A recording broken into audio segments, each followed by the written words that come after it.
and welcome to the Lost Archives. My name's Owen, and I'm the Dungeon Master of this ragtag group of heroes and adventurers. Hi everybody, I'm Claire. I'm playing Mira, who's a Dragonborn Sorcerer, half red dragon, half silver dragon. Originally was a bit of a politician and now has joined the adventuring life, probably to a greater extent than she ever expected. Hi everyone, I'm Michael. I'm playing Lockie, a Warforged Artificer. Originally was part of a flying castle, but I've since left and resumed an adventure with my now friends. Cool. Hey guys, I'm Jared and I play the character of Jin. He is a level 6 Lore Bard and a level 2 Hexblade Warlock. I'm currently an associate and ally of the Tempest Guild, and I am helping them in their goal of stopping the Queen of Dragons, Tiamat. Hello, I'm Ali and I'm playing Shana, the Yuan-Ti Sorcerer, who is traveling with the Tempest Adventuring Guild trying to find the other half of her soul, who is hiding somewhere away, far from reach. Hi guys, I'm Matt, playing Yervith, the sneaky Wood Elf Ranger and Rogue, who, after a tragic incident in the jungle with his previous expedition, has now joined up with this lovely ragtag group of adventurers and is looking to see what happens next.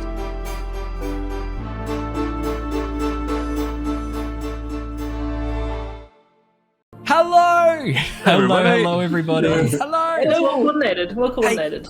So coordinated. How you guys doing? It's lovely to see you guys again. Happy Wednesday, happy hump day if you're watching us live. If you're watching this recorded, it's the weekend. I hope you had a lovely week. I hope it wasn't too shit. But now it's the weekend, you can sit back, relax and enjoy. Welcome everybody to the 100th episode of Tyranny of Dragons. Holy shit. This is episode 100. We have been doing this. Cheers, everybody. Cheers. Cheers. My prediction that the campaign would go for roughly 100 episodes has turned out to be fairly accurate. And I swear I did not try and adjust that. That's just how it's worked out. Really, really crazy, the coincidence on that. Thank you, everybody, for joining us. We're very excited to have you here. Thank you again to everybody who came and joined us for our Curse of Strahd campaign on Monday night. It was a very, very spicy episode. Our group got to meet with the Vistani for the first time, decided they don't trust the Vistani. That is the name of the episode, Don't Trust the Vistani. And then they travelled to the town of Barovia and learned a little bit more about the threats that face them in this dark new land. So if that sounds intriguing to you, head across and go and check out our Curse of Strahd campaign. There are currently 6 episodes that you can watch, with new episodes coming out every single week. Avatar Legends is coming back soon. Super soon.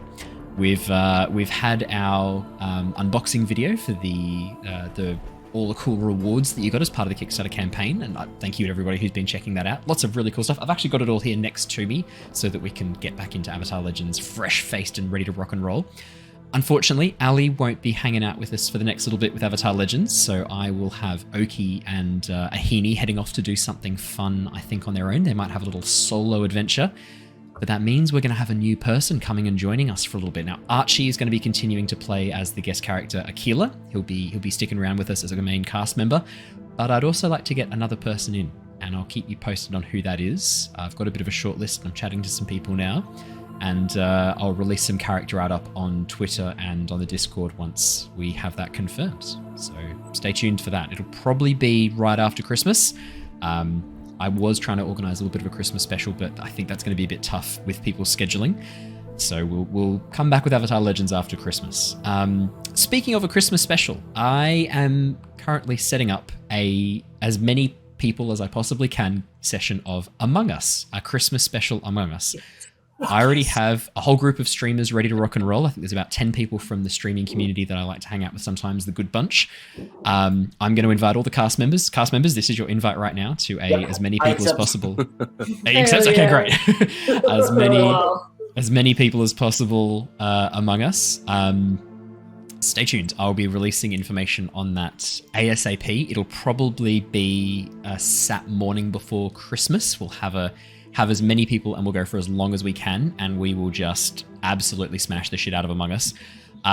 There's been some updates. I played again recently with some streaming crew. I didn't stream it. I wasn't feeling like in the mood at that point in time. I wish I had, because it was a really, really funny session of Among Us, and I did some very high IQ plays and some very low IQ plays.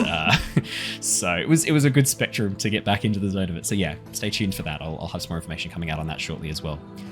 That is all of my announcements. Did you guys have anything else you wanted to share? Any fun news from the week? Oh, there is one more thing. Matt is not with us for the moment. He will be jumping in hopefully a little bit later. But for those of you who are watching on the screens, you'll see that Matt's picture is grayed out below me. I will play Yervith until Matt comes and rejoins us. I'll hand back Yervith to him, and then if he needs to run away again, I'll take over Yervith once more. I believe he's currently in the process of moving, I think he was saying, having to pack up some stuff. Yeah, so he's having a bit of a hectic time at the moment. So yeah, we'll see. Matt might be able to join us, maybe not. We'll have to see. But yeah, did you guys have anything fun to share? Any cool news? Recommendations for TV shows or movies that you've really enjoyed? I'm not sure about recommendations, but I am going through the process at the moment. I'm going to lock it down probably a bit more next year for my D&D group of children in Year 5, which is about 9 or 10, and going through the process of having one of them become DM. Oh, nice. Ooh, that's very exciting. Yeah, so I'm starting. Do you have a short list? Like how are you determining? I have a very short list. Okay. It's down to pretty much 2, but one of them is the one that I'm really looking at. But yeah, so just sort of like creating that little thing, and I'm gonna lift him up and have him be DM, and then take a little step back myself. And Asmodeus's influence can continue in the world. This is what it's all about. through 9 and 10-year-olds, as it should Exactly. be. Yeah. This is what we've been called to do, remember? It's great that you can realize the sort of like the fever dreams of the Christian and American communities during the 70s and 80s when D&D was really popular, and everyone was like, oh my god, it's the work of Satan. That's right. Literally. That's really exciting. That's Asmodeus. Get it right. Asmodeus. He's a devil, not a demon. Yeah, so that's really exciting, Michael. That's really cool. You'll have to keep us posted about the campaign. I'm trying to imagine what a 10-year-old run D&D campaign would look like, and I imagine it's full of delight and chaos. Yes. Okay. At the moment, when we do combat, I've given up on the idea of trying to do it around the table. So what I do is instead we have a large area, and I actually just plot out a space and have them go and stand in the spaces the characters are in. Oh, brilliant! And get them to do it that way, because it keeps them in and keeps them engaged, and also gives them a really good idea of like spatial awareness. Where the that's brilliant. That's so good. Are you converting to metric as well, or? No, I still keep it in feet, but I'm calling them squares. I say 5, I say 5 foot squares, but I'm calling it squares.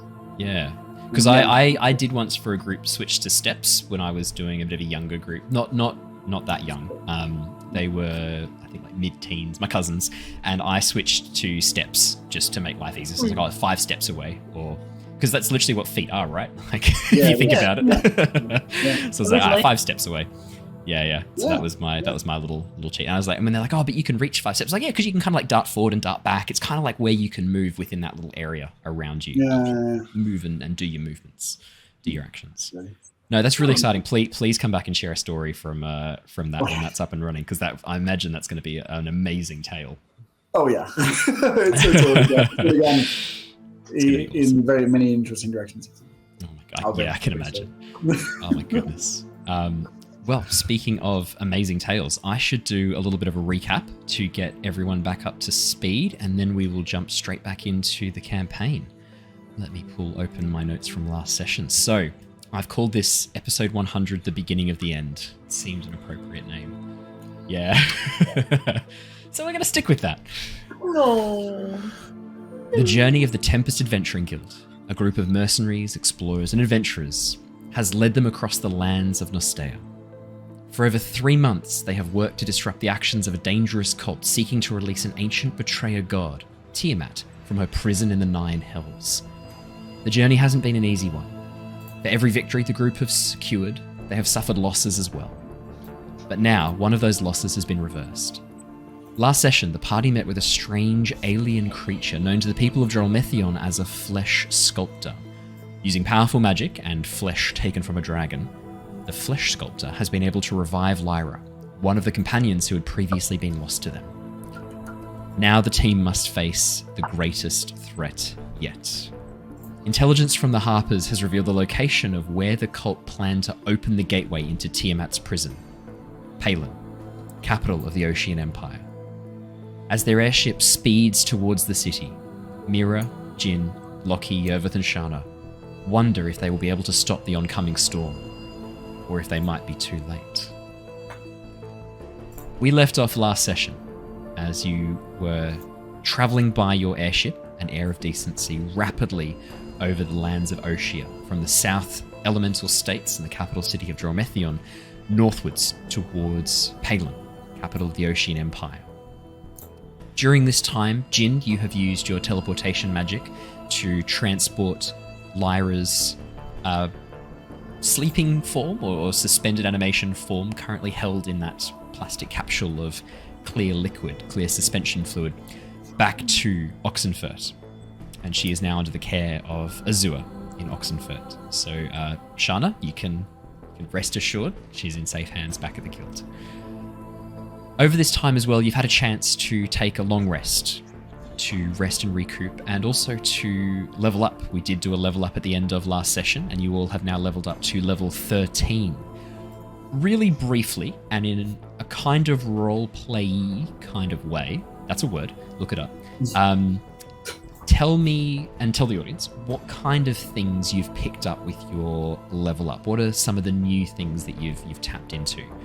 I'll start with Lockie, because I distinctly remember you saying exactly this only a few seconds before we started. You were excited about what you'd picked up, so I will start with you.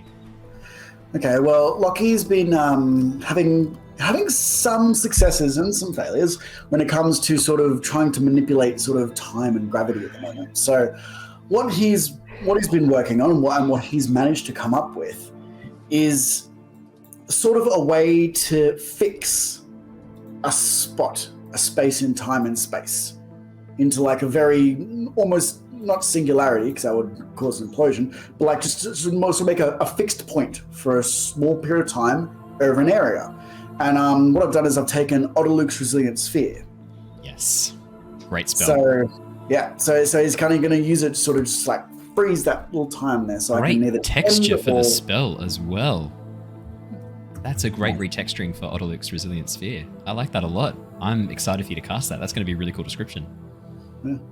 That's brilliant. Any other Artificer features unlocked for you at level 13, or not so much? No, not so much. I think 14 is the next big one for you, isn't it? Yeah. Cool. Claire. Yeah. Mira has picked up some spicy spells, I imagine. You've now got access to some very high-level spell casting. Level 7. Level 7 spells. Almost as good as it gets. Almost. Like 99% of D&D campaigns. Yeah. Actually, it's getting to the point where, as a sorcerer, I'm like, oh, maybe there's too many spells for me. Like, it's like fireball. But remember, you don't have to take them. Like, you can just have a very small pool and then have all the spell slots to cast the favorites time and time again. That's what I generally do. Can you imagine being a wizard at like level 14? No, heck no, never. Let me just consult my Dungeon Master's Guide for every single spell available to me. No, I am definitely on the sorcerer side of the. It's like I always pick a monk. Yeah. It's like, yeah. But Mira is actually we're not going straight to the 7th level immediately. She has been, because she picked up all that knowledge in the tower. Yes. And she has been thinking about the elemental planes and the energy required to get there and what that will mean for Tiamat. And so she's been trying to really focus her own powers on less about her own elements, but controlling them in space. So right, okay, I actually picked up where is it? Arcane Gate. Ooh, I don't remember Arcane Gate off the top of my head. Take me through it really briefly. It is a 6th level spell, in fact. And I'll just pop it in thingy. Display. It is where you create linked teleportation portals between 2 points within 10 and 500 feet of you. It's the upgraded version of Dimension Door. It is. I remember now. It is. I remember now. This is And really you can cool. Get people going through it. So Yeah. anyone, no limit Yep. on the number of people as long as you can get in there. And it lasts for 10 minutes. Concentration spell. That could come in handy. Very handy. That's brilliant. And Yeah. Jin, obviously you weren't with us last session, but you've taken the level up. I messaged you at the end of the session to let you know that you had Yes. indeed leveled up. Would you like to take us through what Jin has accessed with his level up? level So 13? I also get access to 7th level spells. That is pretty much my level 13 feature. So I like to think that as I would have teleported, because I've been using the teleportation circles and you've stuff. probably done about 3 uses of teleportation circle now. Yeah, I like to think that I've sort of popped up on the other side where Griswold is, and then I've sort of caught him using this 7th level spell potential. Do you want to testing roleplay it anyway? Do you want to roleplay it? Sure. So I would sort of come through, and to let you know, just to give you context, I've taken Force Cage. Okay, brilliant. I think I remember this one it's the one I'm thinking of. Yeah. I know this one. Yeah, Okay. So I like to think that I've picked it up from Griswold, and he's taught me how to do it. Yeah. Well, let's say as you sort of teleport back with Lyra in tow, pass her over to Azure. Azure goes, "Oh yes, thank you very much. I will take her upstairs and we'll keep her safe on one of the beds. I'll tuck her in and I'll keep an eye on her, very close eye, 2 eyes, as often as I can spare them." Oh, perfect. Yes. Watch that one, I guess. Brilliant. We've went through a great deal to get to sort of set this up. Oh, indeed. Yes, I was going to ask about this strange material that she's capsulated in. It feels like rubbery and a bit springy. As Azure starts poking it. Yeah. Look, I don't know. I actually I wasn't there, so I have no idea what that is. Even if you'd been there. I listened to the podcast, but I actually forget about that a little bit. It's just what she was decanted into was the phrase that was used. Yeah, Cool. It's a transportation sack. Yeah, look, I have no idea what that is. Good luck. Protect her, Azure. I'm sure With my you'll do an life. admirable job. Oh, okay. Yes, please With let your life. Shana know I will protect her with my life. Okay, perfect. Nothing. Yeah, that. I won't let anything happen to it. And he gives it a little playful slap, and the whole bag jiggles a little bit. Oh, you probably How do we should. see that? What does it mean? Oh, okay. Yes, you've got this. I see. Is that ripped? Oh God, it's ripped. He looks down. No, it looks fine to me. No, Like, right runs there. his hand over it. Looks good. Oh, my hands are still dry. Ah, made you look. Oh, it was a joke. Oh, very good, Jin. Very good. Well, perfect. Well, I must get going. Oh, well, farewell. You head back downstairs. Just as you're about to head back to the teleportation circle, sort of thought crosses your mind, oh, I wonder what Griswold's up to. Maybe I'll check in on him. And as you head up the stairs to his tower and open the door calling out, Griswold, suddenly this force erupts around you, this momentary flash of light, and then you bang into this wall in front of you, this invisible wall. Griswold, what? You hear a voice. Are you there? Hello, sorry, give me a moment. Coming from up, very, very high up in the tower above you. After a few moments, you watch as a tiny balloon attached to a bicycle being pedaled by this tiny gnome starts descending down as he pedals Oh down. my God. Oh, I'm sorry, Jin. You've activated the trap. Sorry, I'll just get you all free. Hang on, give me a moment. He clicks his fingers, and the prison around you suddenly fades. That was most intriguing. I couldn't get out of that even if I wanted to. Oh wow, that was very interesting. Oh, Force Cage is a handy spell to have on hand, as it were. Oh, yes. A lot of humor going around today. That was interesting indeed. That could be really handy for in our fight against the cult. Oh, well, it's not a particularly difficult spell to learn. If you've got a few moments now, I could probably sit down and teach you. Well, look, studying isn't my forte, but with the end of the world sort of on the cusp, I guess I, for once, could hit the books. Well, not very much books required, my friend. All you need to do is just learn how to shape the weave, and I understand you use music to help do that, right? Even better. And with that, Griswold teaches you the frequencies required to manipulate the weave to generate force. And then after that, it's just about you practicing shaping the force with melody and music. So tying together these resonant frequencies to direct and shape the force in a shape of your choosing, which I believe can be up to 20 feet on one side and 10 feet on the other. So there is force gauge. And Cool. Shana, any fun things for you at 7th level spell slots? Oh, I wish. You're part bard. No, you're Sorlock. That's right. Warlock. Yeah. So no cool level ups, but now that she's sort of got Lyra tucked away safely, the main thing that's sort of weighing on Shana's mind is now keeping the rest of the party alive. Sort of with the upcoming big fight, and so with that, she ended up, not sure if maybe it was with Varys's help or with just through sorcerer sort of capabilities. Which level did you take? Sorcerer or Warlock? It's a sorcerer, so no Warlock. So probably in that case, we can roleplay this if you like. If you wanted to have a chat to Varys and get his opinions on things, you're more than welcome to, because you haven't spoken to Varys in a little bit. But not since getting Lyra back as well. Yeah. Would you want to? Would Shana want to spend a little bit of time trying to talk to Varys during this airship ride? You've probably got about 2-3 days. I think she would. And the other thing, sort of before I forget, is before we sort of get a chance to sort of take that long rest, I think Shana's also going to track down Mira and try and convince her to take the parapet of wound closure. Okay. Because just because she's sort of, in the back of her mind, she's sort of got thinking, oh, what if Tiamat has some sort of evil plan that sort of like Mira needs to be sacrificed, like as in killed, in order to get this thing to go off. And it's like, well, if she doesn't die, then, so just another sort of backup plan. Yeah. Yes. The thought did cross my mind. Please feel free to roleplay that. I pass over to you two. You guys, as you sort of head back to the airship, Jin's just taken off with Lyra, Shana, and sort of you and Mira find yourselves standing at the teleportation circle. No one else around, just the two of you, as Jin has with Lyra. She'll be safe. Well, I've got a trusty in Oxenford, and the people back at the guild hall will take care of her.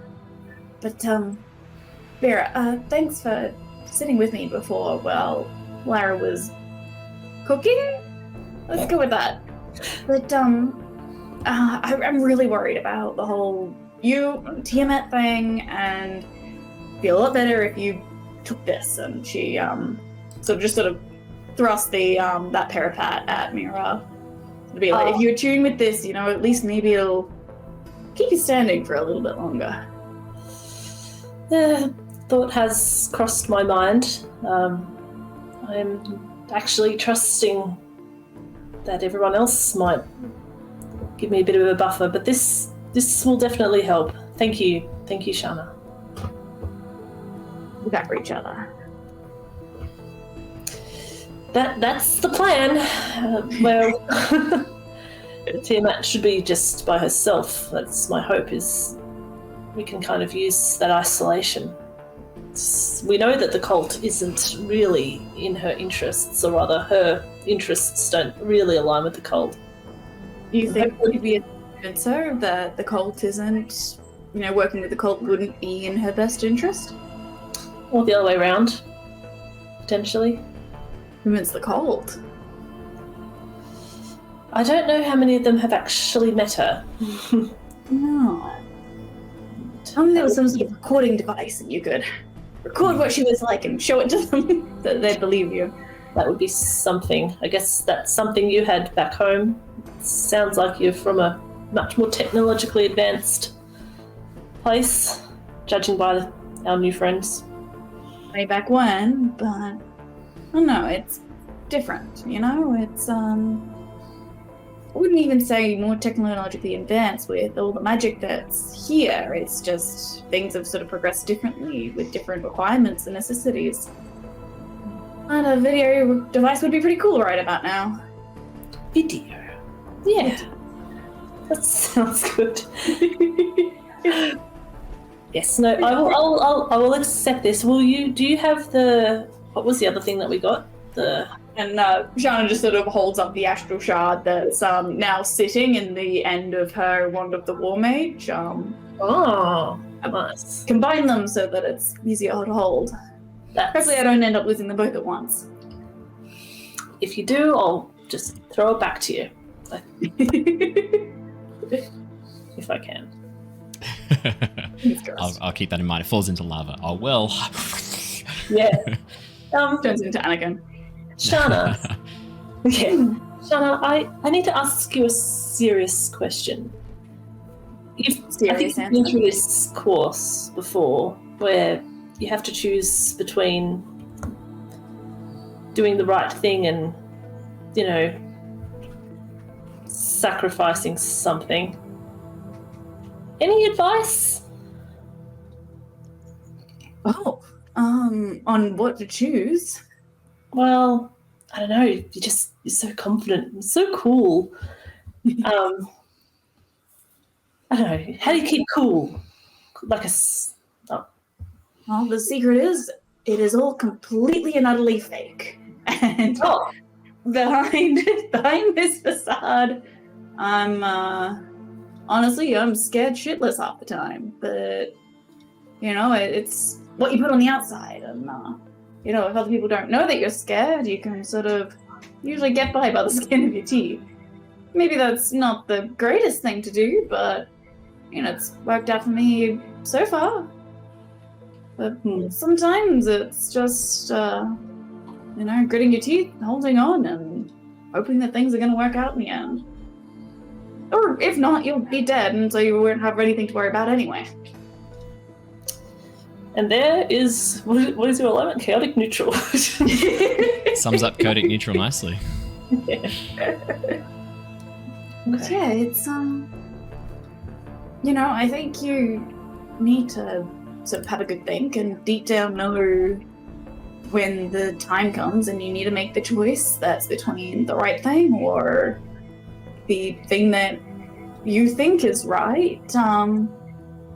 You know, maybe have spent some time ahead of time deciding what that's going to be, because when it comes down to it, you might not have that thinking time to, you know, make the decision in the split second.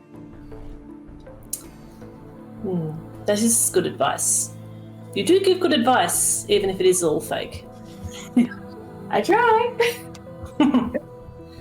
Right. Well, I've got to work on some portals, I think.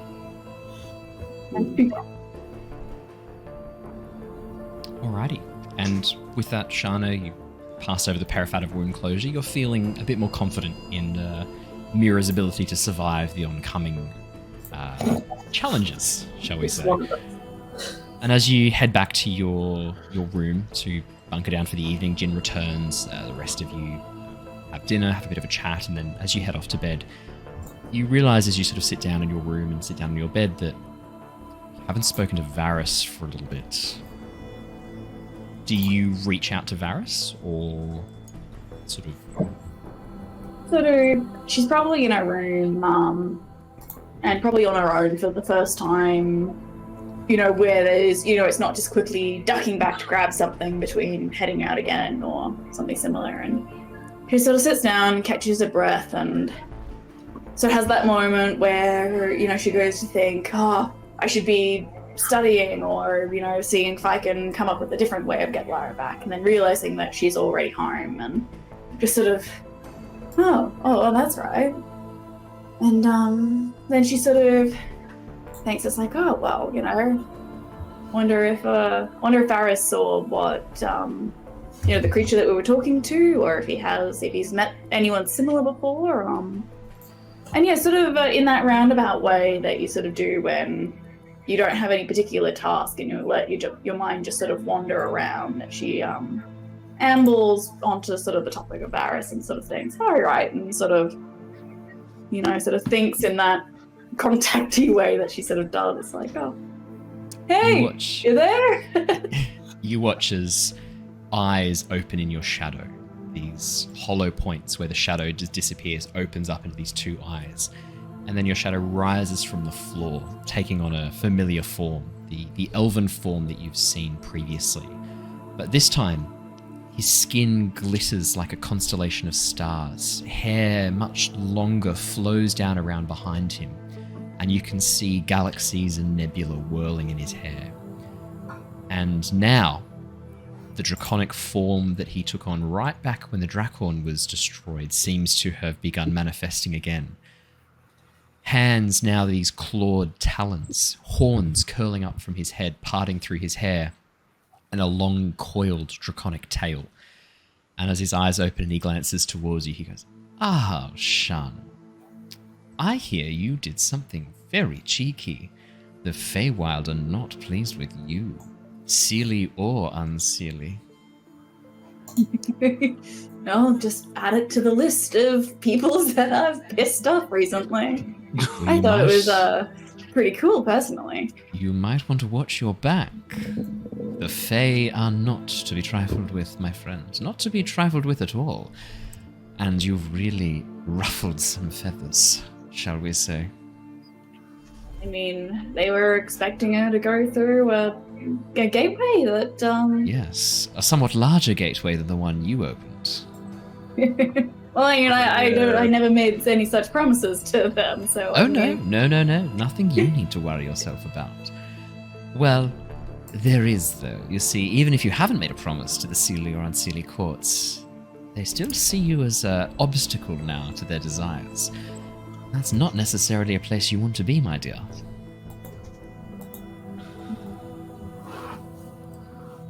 So we can just add them to the pile between, you know, the cult having hits out on us, and now the Seelie, and the dragons, and the whole darkness thing.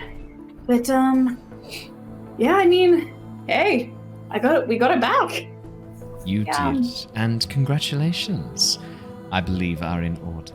Tell me, where is our friend? She's not here with you on the ship? No, tucked away in a safe place. Needs to cook a little while longer before she's ready to come out of the oven, so to speak. Ah, indeed. Well, I'll make certain to have a member of the Black Hand nearby in Oxenfurt. Just keep an ear to the ground, shall I? Appreciate it. Indeed. Now... I've got to say... Oh, no, please. Just before we go on, you're looking, different. Yes, it's not my usual glamorous style, is it? Unfortunately, I needed to concentrate the draconic essence. Now that I have been able to do so, I am now manifesting it in preparation for your victory, of course.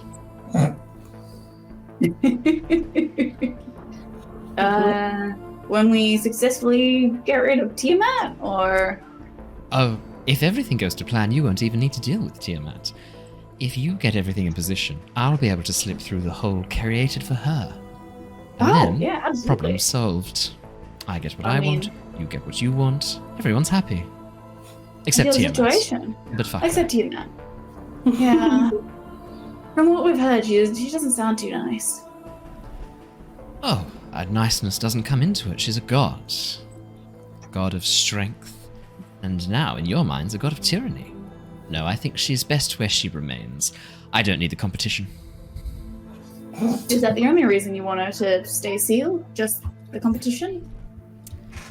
Or other than, you know, her staying there is your method of getting here, but... Yes, that aside. And beyond that, I'm not a big fan of Tiamat. We've never interacted personally, but I don't like her style, as it were. I need to be able to talk to people, and if Tiamat gets free, it's going to be a lot of dragons about. And I'm not sure what it is about me, but dragons just don't seem to like me very much.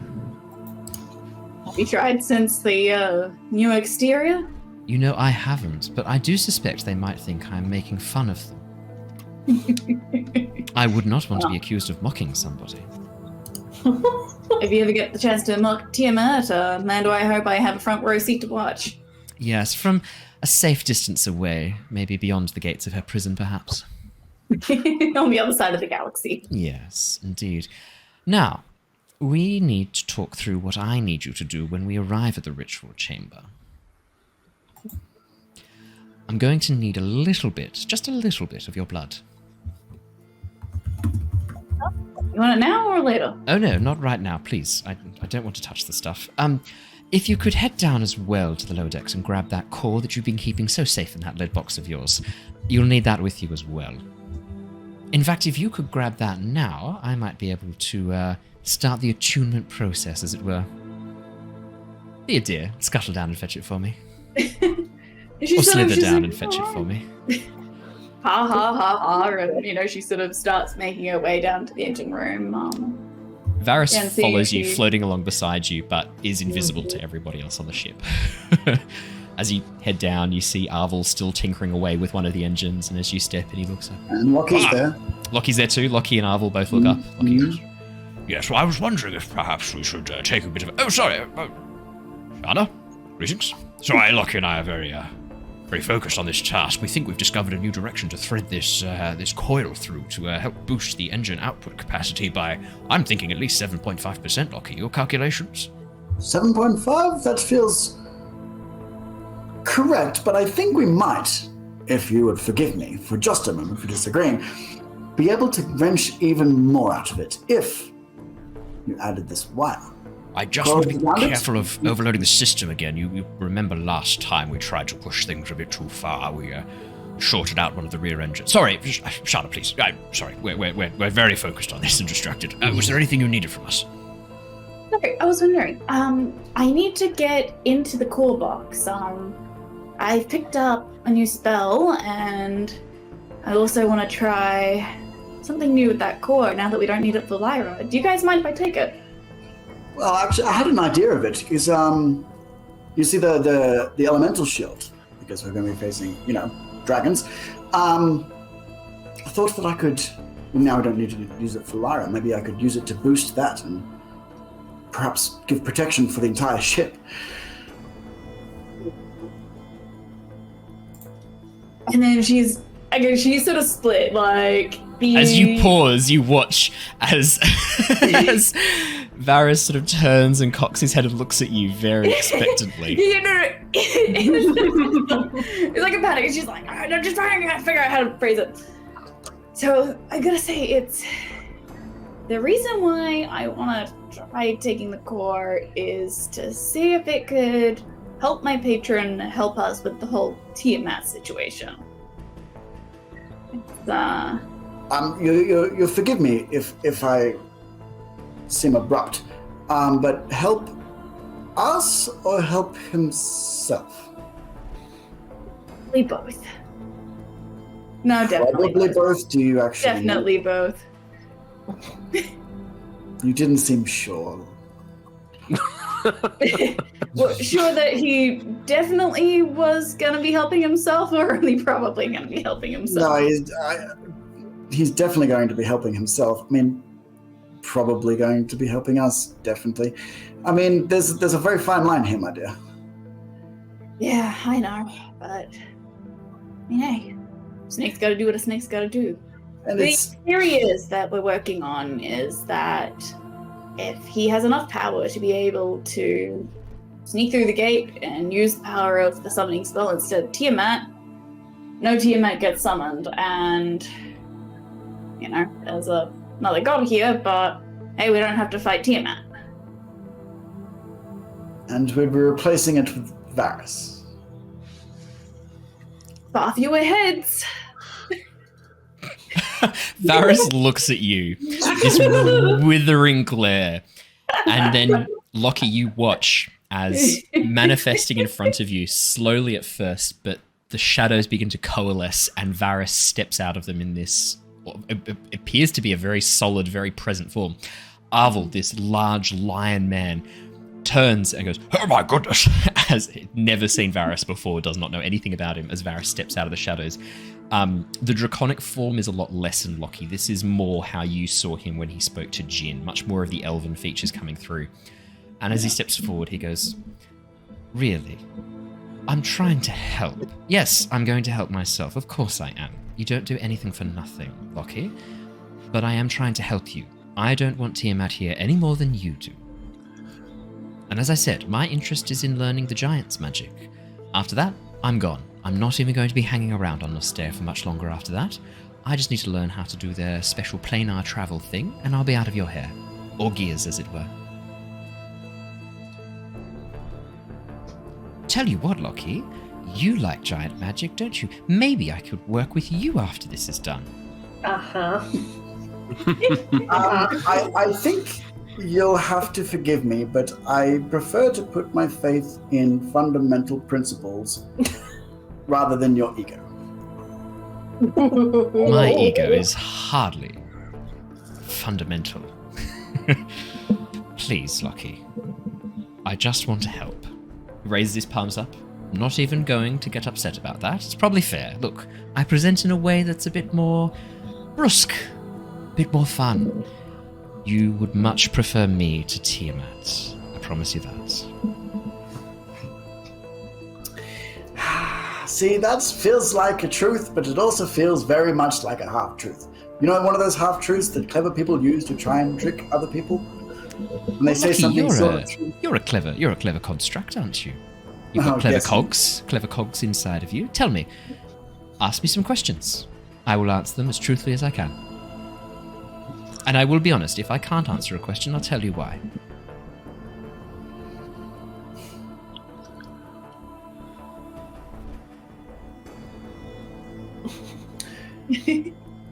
If you had the power of the giants and you wanted to use this core, what guarantee do we have that you're not going to run around and break reality? Because there is a reason that the giants stopped planar travel. Is there? Yes. You can see one of the effects of planar travel above us. Hadar is beside the point.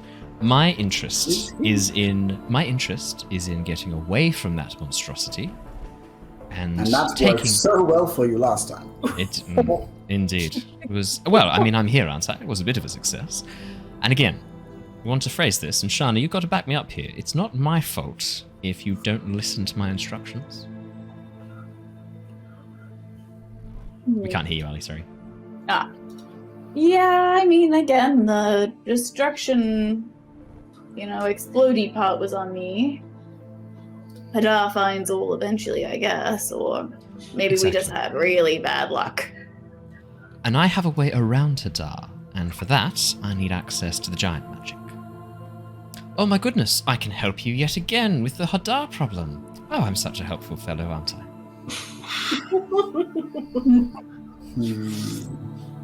Do you want to make an insight check?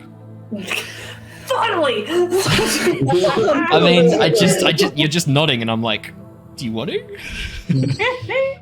I'm going to make an insight check. I don't have a very good... Shana, you're welcome to as well, if you want to. 6. I got a 6. Lockie, Here's a 10. Plus 4's a 10. Okay. 10's a bit better. I mean, 2 for Shana. Shana, you just, everything he says, you just immediately trust. Like, It's at face value for the most part. Varys has never and will never lie to you. Lockie, 10 total, so 6 plus your flash of genius takes it up to a 10. Oh, I mean, he's hard to read, man, and we've discussed this before. He's inscrutable. You get the sense that he's playing this vast cosmic game so far beyond your perception of reality that it's almost impossible for you to know what he's saying and doing and whether or not it's true. Everything he says, he sounds like he believes it. And you get that strongly. But that you can't shake this sense that you just do not understand this being. Like, it presents as if it's humanoid, but you know that it's something far older and far more powerful. Yeah. And this whole performance that it puts on, it's just that, it's a performance. You don't know what this creature's really like. This is how it chooses to present itself. And so you're like, oh, I don't know. Yes, there's a lot of known unknowns. Yeah. I think is the phrase. Eldritch horror in a Scooby-Doo monster costume. That's not a bad analogy, Ali. It's not a bad analogy at all. Yeah. Yeah. Yeah. There's a lot of I think Lockie's smart enough to know what he doesn't know. And also, in this case, considering Varys, he's also smart enough to maybe not trust what he doesn't know. So he can't read what he's doing. Just does it. It just rubs him the wrong way. Grinds his gears. Thank you. It is a 10, so it's kind of like an exact mid-ground where you're like, oh, I mean, yeah, but no, but yeah, but no, but then if Lockie makes the judgment of like, oh, everything he's saying, it's like designed to twist and spin and wrap around the truth so much that you can't even see it anymore. If that's what Lockie chooses to believe, that's what Lockie chooses to believe heading out of this. Varys sort of gives a bit of a nod, then looks towards the lead box. Oh, that's it in there, is it? That? No, that's a bunch of components, spare components. Ah, yes. Well, they're not going to be spare any longer because Shana and I need them, and so we can take those components out. We can take them with us. We have a plan for them. A plan that's going to help disrupt the ritual to summon Tiamat. It's going to exchange one of the masks, one of the focal points, with my essence, and just fool it enough, I'm hoping, with my little bit of borrowed draconic essence from the Drakhorn, that I can squeeze through instead of Tiamat. It's going to be immensely dangerous for me. Tiamat will have a few opportunities to potentially rip power from me and tear my mind to splinters. So you're welcome. And if she succeeds and takes your power? Then I will be destroyed. And yes, and she will be more powerful? Oh no, she can't touch and handle any of this. She can merely rip it from me and leave me an unsecured mind, an intellect without form. No, it will take me a while to build my power back up again, maybe a few 100 years or so. And in that time, Hadar will have moved a lot closer. Who knows, Lockie, maybe you'll still be around and we can have a catch-up and I'm back. As much as that would please me. Oh, I mean, you might not be around because if that happens, then you're going to have to face a god by yourselves. So, just a thought. Well, we're already going after one. So why not have a bit of help? A bit of power in your corner, hey? What's the harm?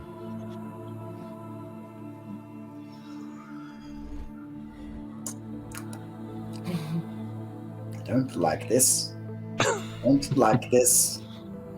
I want a safe place. I don't like this.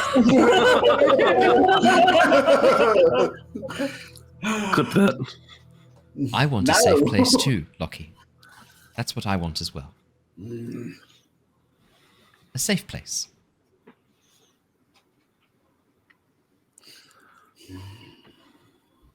While Lockie's thinking, Arvel, watching this whole thing go down, moves towards the corner and begins tinkering and occasionally looking over. At the mention of you guys calling Varys a god and facing off against Tiamat, he's decided he's very much out of this conversation right now and has just gone in the corner. Varys, noticing Arvel sort of like busying himself, turns around and goes, "Oh, I'm sorry, is that more interesting than what's going on here?" Arvel looks up and goes, no, yeah, I really? Oh, it's so much fun playing with you little mortals. It's okay, you can talk to me. I'm not going to hurt you. I have no intention of doing any of that. Couldn't even if I wanted to, in fact. I'm currently banished to one of the outer planes. How fun's that? Arvel just looks like, oh, that sounds awful, doesn't it? Yeah, it's very awful. It's what I'm trying to help these people overcome. Would you believe it or not? Oh, yes, well, I trust their judgment fully. You're no fun.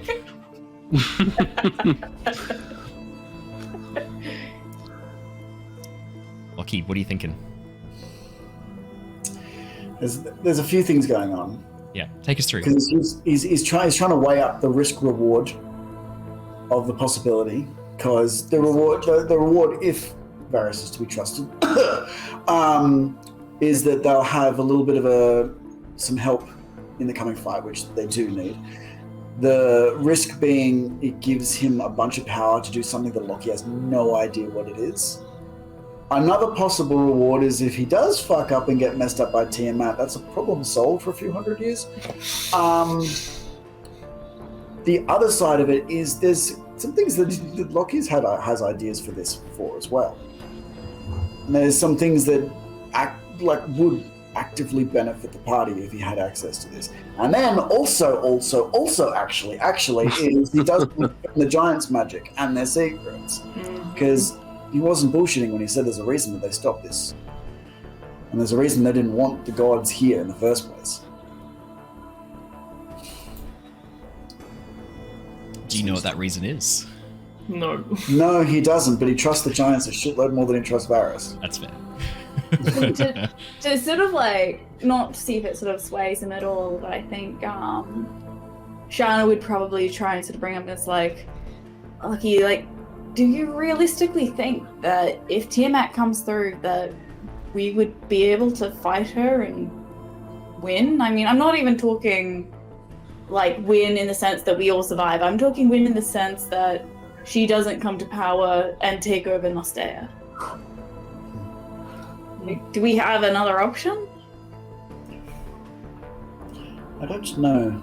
But the thing that worries me, though, is that this promise of aid comes as Tiamat comes through. So it's not like we've stopped her in the first place. And our plan, our idea, as far as I'm aware, is that we're trying to stop this happening in the first place. Oh, so my plan, what I'm hoping to do is that we interrupt the process of the ritual by supplementing one of the masks, which you've already kindly taken out of the equation. Supplement one of the masks with this device once I've had a bit of a tinker with it, and that will prevent Tiamat being able to get through alone. It will open up the ritual and allow me to slip through. I've got enough draconic essence that I think I could spoof it, push my way through. And this will have enough of my essence that the ritual will be unable to tell the difference between myself and Tiamat. And if I can get through quicker, then she stays trapped in the 9 hells. Problem solved. Versus if they don't have the mask, would they try and use a different artifact and Honestly, I have no idea what they're going to try and do. I imagine it's not going to be very nice, though. They're going to need some draconic essence tied to Tiamat. That sort of, for lack of a better word, I'm going to make up one and say proc. So that procs as Tiamat comes through. It activates, yes, as the ritual begins. So before she has a chance to come through, when the gateway begins to open, then I can attempt to slip on through like a little fish. Whereas like a snake. Whereas my idea, which also possibly requires the use of this artifact, is if I am able to find a way to place it instead and use its connection to the giants to open up a gateway for them. Oh, Lockie, you sly dog, you've been playing your own game, bringing the giants I've been weighing up my own options. You watch as Varys pauses, hand on his chin. You know, I'm half tempted to let you try your plan. I wouldn't mind if the giants were here either. I'd like to know what happened to them. Yes, I'll have to wait a little bit before I can come through myself. But I'd like to know if they're still alive or not. And worst case scenario, if your plan fails and the giants are gone and dead and there's nothing left, I can still come through. Shana can use her connection to me and I can come through instead. Deal? He'll look at Shana for a second and be like, no, just look at me like, I'm beginning to appreciate the position that you and Jin have been in for such a long time. That is a very idea. It's crazy. As if he's really, really charismatic. Here's the question: does Varys want a -2 Warlock? Varys doesn't just want Warlocks. He'll fucking say that. He will outright say to Lockie, I don't need more people acting in my stead. What I need is someone clever, someone dedicated, someone who's willing to put their mind to a problem and tease out a solution. I want to know truth. I want to know answers. I think you want that too. All I'm saying is we collaborate, like a research program. Work together, share some of our data. No more than that. And if you're uncomfortable sharing any data, we can talk about it at the time.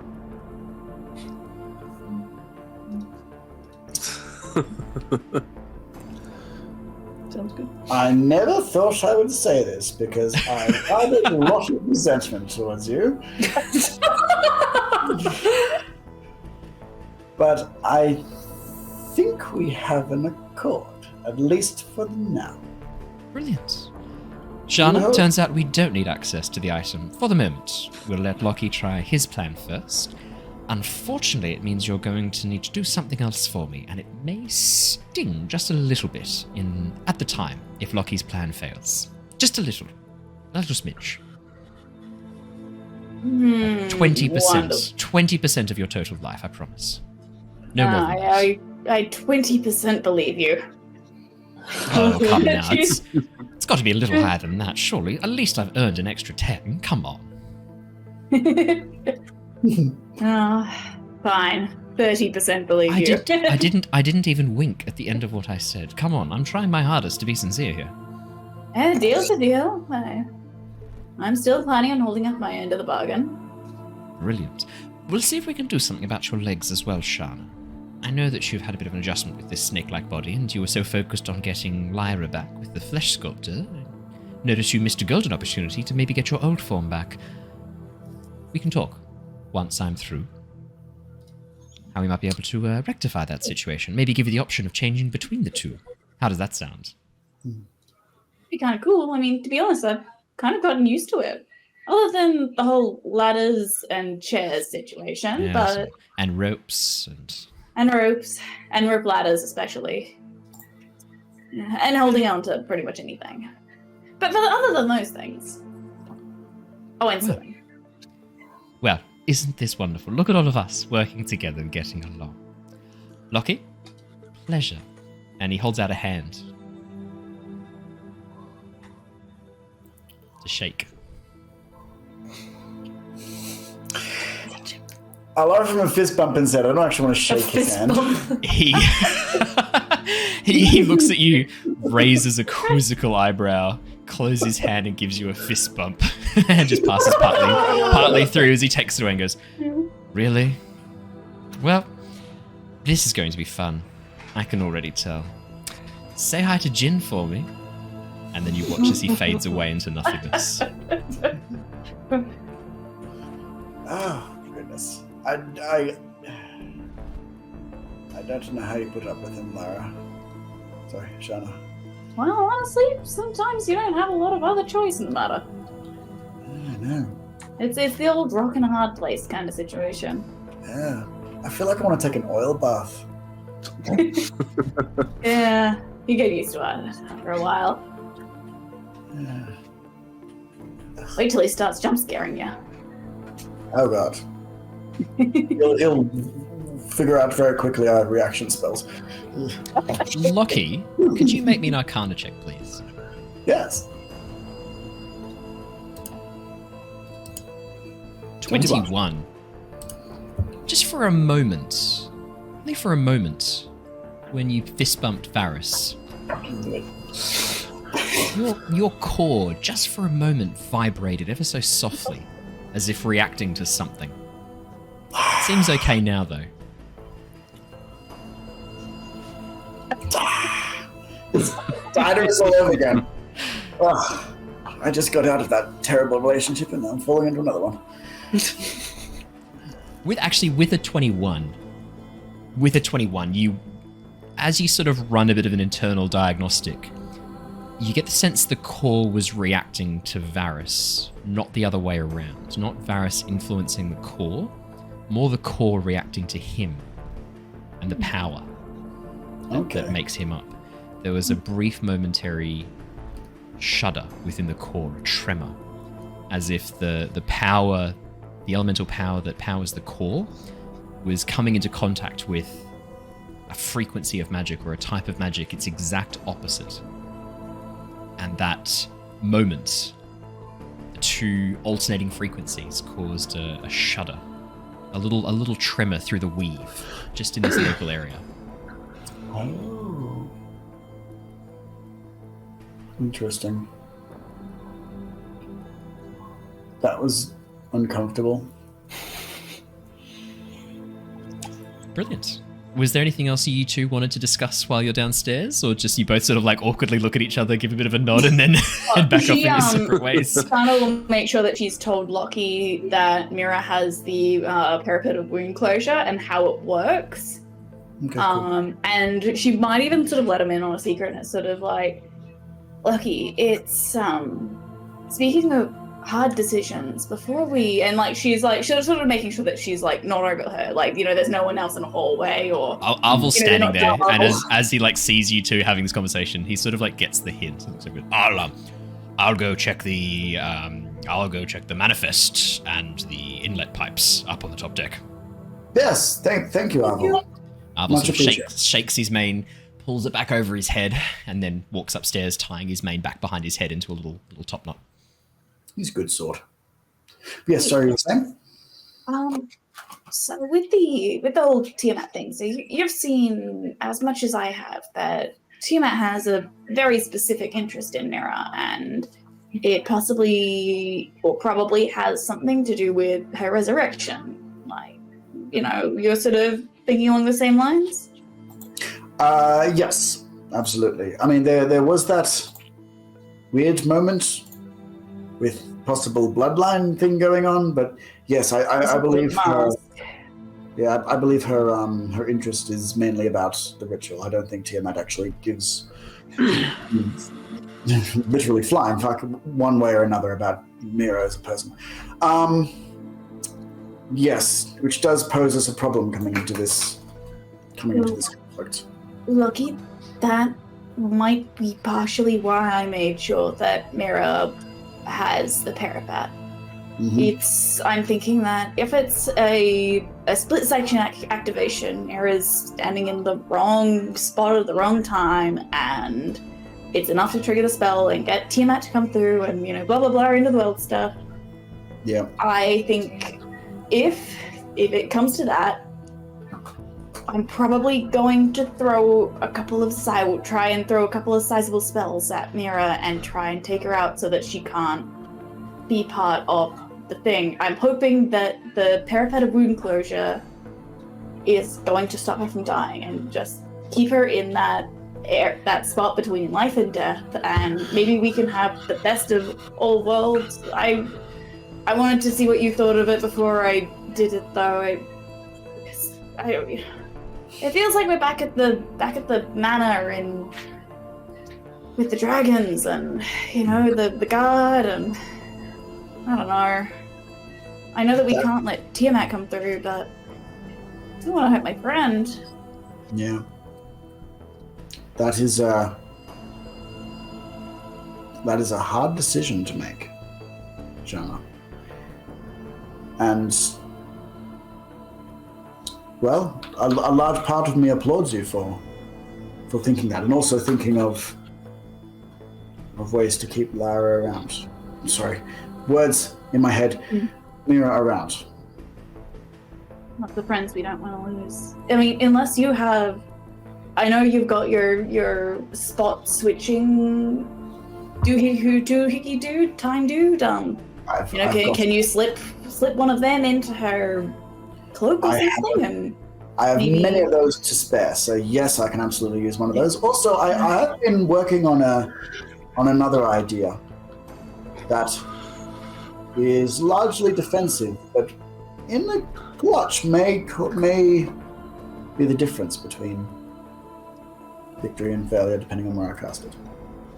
What I'm saying is we've got a couple of days before we get to Paelan, and, you know, everything's gonna start happening, and I'm thinking maybe to avoid that worst case scenario where we have to try and knock Mira down for a bit, if you can load her up with every single stop in the book, everything you can come up with that could possibly change her location, get her somewhere else, just as many disruptions as possible. Yeah. Funnily enough, yes, I think I can do that. So maybe keeping an eye on Yervith and Eleanor for the same reason. That's fair. I think my focus will be Mira, though. But I will spare a mind. As often as I can. Yes. That's sort of where Shana's at. And Yeah. I'm wondering if I can. I just need to knock Mira down to that frightening liminal state between alive and dead, and just keep her there. because Shana is assuming that if the ritual takes place and Mira is used as sort of a focus for it, that it will probably kill Mira permanently or get her in a similar swapped her to where Tiamat is, or so it's sort of that she doesn't want Mira to go somewhere else either. Yeah. Very good. I'm excited to see that. The next 2 days of travel on the airship are tense. You find yourselves continually checking and rechecking your gear, your spells, your equipment, and the airship itself. Leosin seems distracted, constantly disappearing into the captain's cabin and receiving updated reports from Paelan.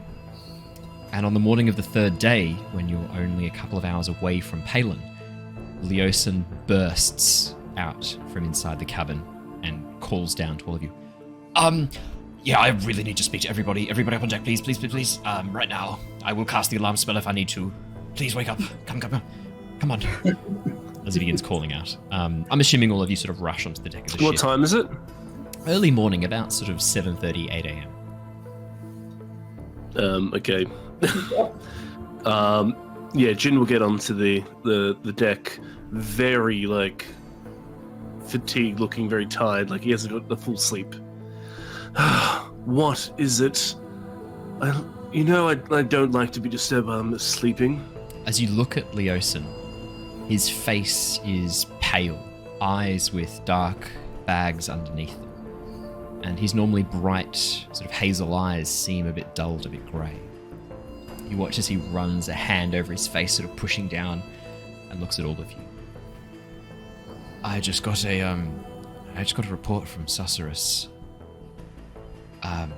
The cult have activated some magic in the center of the city. The platform, the old giant nexus, half the city's gone. It's a crater. Gone. A massive explosion. Hundreds of dragons. I don't know if it's safe to fly the airship there anymore. I think we're going to need to find another way to get you into the city. The whole south district of the city, the people there, gone. Alright, when you say gone, are we talking, have they been teleported somewhere else? No rubble, or is there rubble? Dust, rubble, bodies. I'm really sorry. What area of the city was it? The southern section of the city. So, just out of game, where's the Bard's College? In the northwest. So the Bard's College will still be there. Okay. That's closer to the... Just checking. Yeah, that's the Brightbell district. It's the Brightbell borough. That's up towards the north. The southern district is mostly... So for Jin, you would know that the southern district is mostly housing, craftsman's district. It's one of the poorer districts of the city. And it's sort of an area of arts... Not arts, sorry. An area of craft and of industry. Jin would probably know people from there, though. Yep. Mm-hmm. Yeah, you would. Yeah. He would actually have a lot of friends. You've been a resident of Paelan for a fair bit of your life.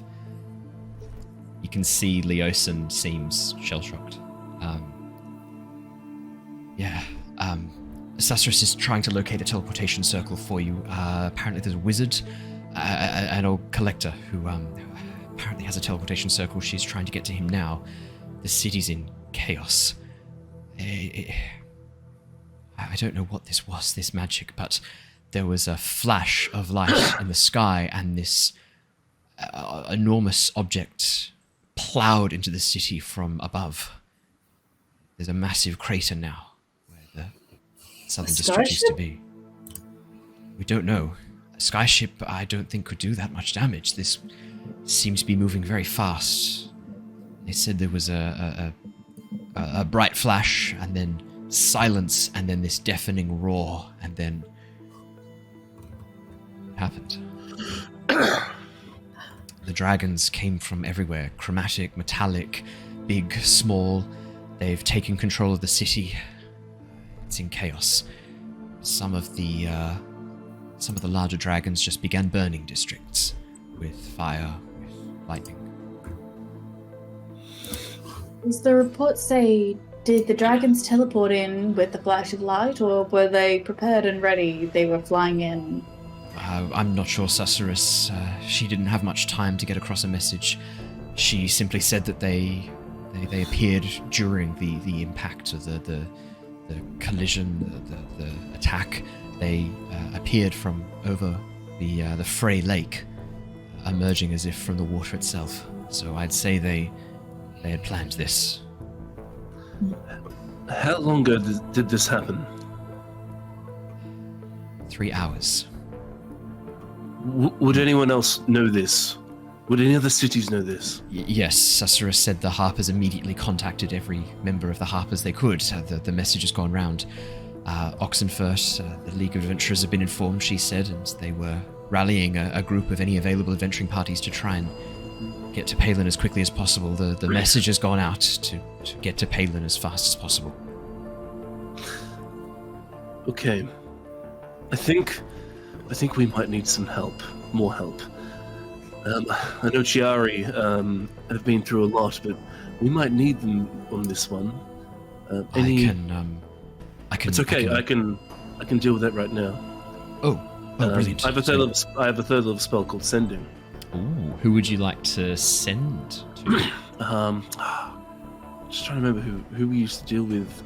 The Silver Dragon. Talia Carnos. Yeah, I want to contact her directly. Elia. Yeah, you can cast Sending. You are familiar with the target. You know her well.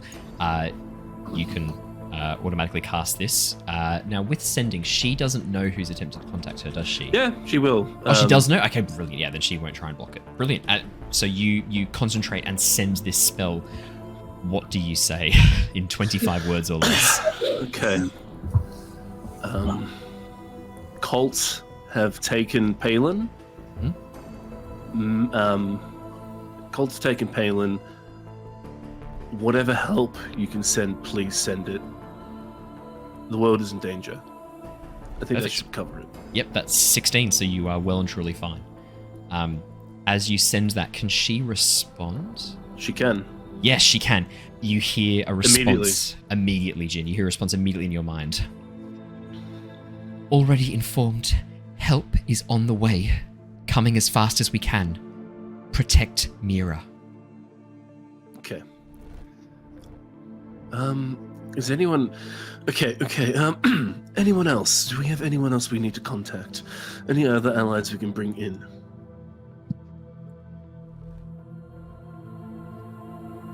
We can't hear you, Ali. I'm not sorry. By the sounds of it, everybody knows. I mean, unless you can think of someone that's outside of the web of people that we already know. I mean, gone from person to person to person. Friends that we've worked with in the past. They're all connected to the So Chiari has a bunch of people, Boulder and all that, and Casey are part of the guild. I mean, we could contact Shivers. Yeah. You definitely could. Yeah. You can definitely try and contact Shivers. Bring everyone in. He's almost like a level 13. Do you want to do another sending to Shivers? Hell you have I'll time for a send short something to rest in Shivers. between, so... Brilliant. What do you say to Shivers? Same message?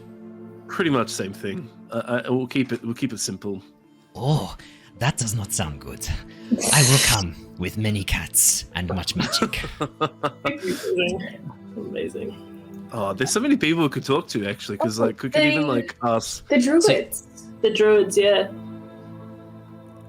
the druids. Especially Yervith's friend. Yeah.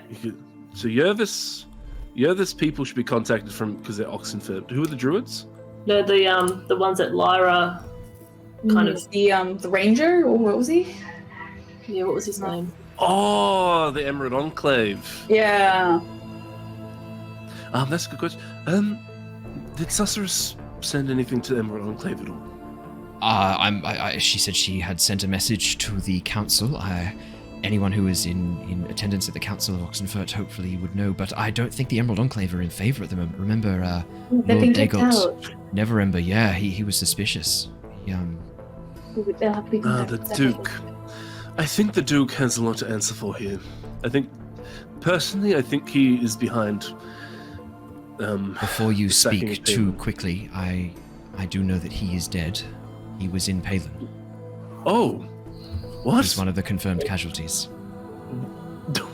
Okay, that just completely sunk that boat. What's he doing in Paelan? In the southern district as well? Recruiting for his army. He had decided to take matters into his own hands to secure his gold and had set up a recruitment office. He was there visiting to try and bring more mercenaries on board to help recover his stolen goods. Well, that's one problem solved, I suppose. You know who I could send something to? I could send something to Talari Fleetfoot. Oh, to Laurie. Yeah. Yeah. What is Talari doing right now? What is he doing right I now? have no idea, but it could be handy. You could certainly try. Yeah, that's it. I was friends with Talari actually. Yeah. So I'm gonna send Talari. It's a 3rd level spell. I can span this a little bit. I'm gonna send word to Talari. Let's start just bringing in people. I'm actually going to pass over to Michael for that one. Talari was a player character. Michael, how would Talari respond?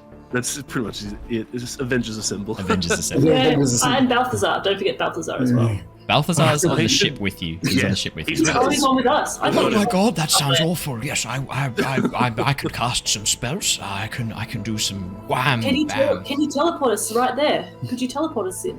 I need a location to teleport to. I need somewhere to focus when I zam.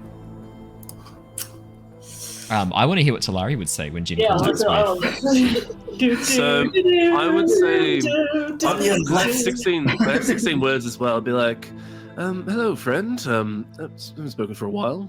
That's probably enough to be How are you put in doing? with the The whole of the with world the is on rest fire. of- Are you busy? yeah with the rest of the question with the rest of the question statement. A couple of moments later, and you hear back, I am already running. I am on the way. As if he's like panting because he's running. He's running. He's so fast. I will get there. I will get there in very soon. Excuse me. They do not call me Fleetfoot for nothing. Ha. Exactly. Actually, yeah, how long would it take him to get there? Depends on how far away he is. 320 feet a Yeah, second, two guys. days. As you guys. I will see you in 2 days. Oh, that's right. It says before. I will see you in 2 days. All right. Okay, perfect. In the interest of keeping things moving, any other people you think of between this session and next session, message me, Do you know who and Jin- I'll have a. Who else would Jin think of? Do you know who Jin also talked to? I did. Remember how I talked to you about like when I was like going to meet this group at the very Yep. start of the adventure as Jin, and Yep. Emric crossed paths with him. Yep. I'm gonna contact Emric to come and help us if he can. Okay, great. Yep, brilliant. I will play him because it's been a very long time, and I know exactly what wanna- he's been up to. As you reach out and Perfect. send that message to Emric, he goes, "New phone. Who this?" No, he doesn't say that. He says, he says, you hear, "Fuck! I'm already fighting on Dragonback, mate. Give me a minute. I'm already here. Where the fuck are you guys?" And that's what you hear. back Oh from shit, Emric. Emric's already there. Jin, I'm going to say this. I haven't ever met her. I know you don't have very good blood, but I think it's time to call Gloria.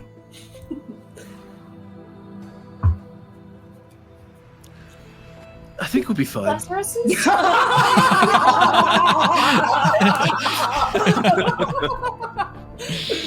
No, I think we've got this. I think it's not as bad as that yet, is it? If you change your mind, I think Alice did just get home. I can quickly have her run in.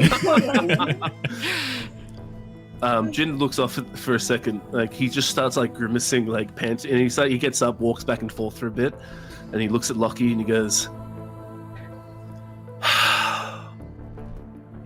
"Damn it! No, this is the end of the world."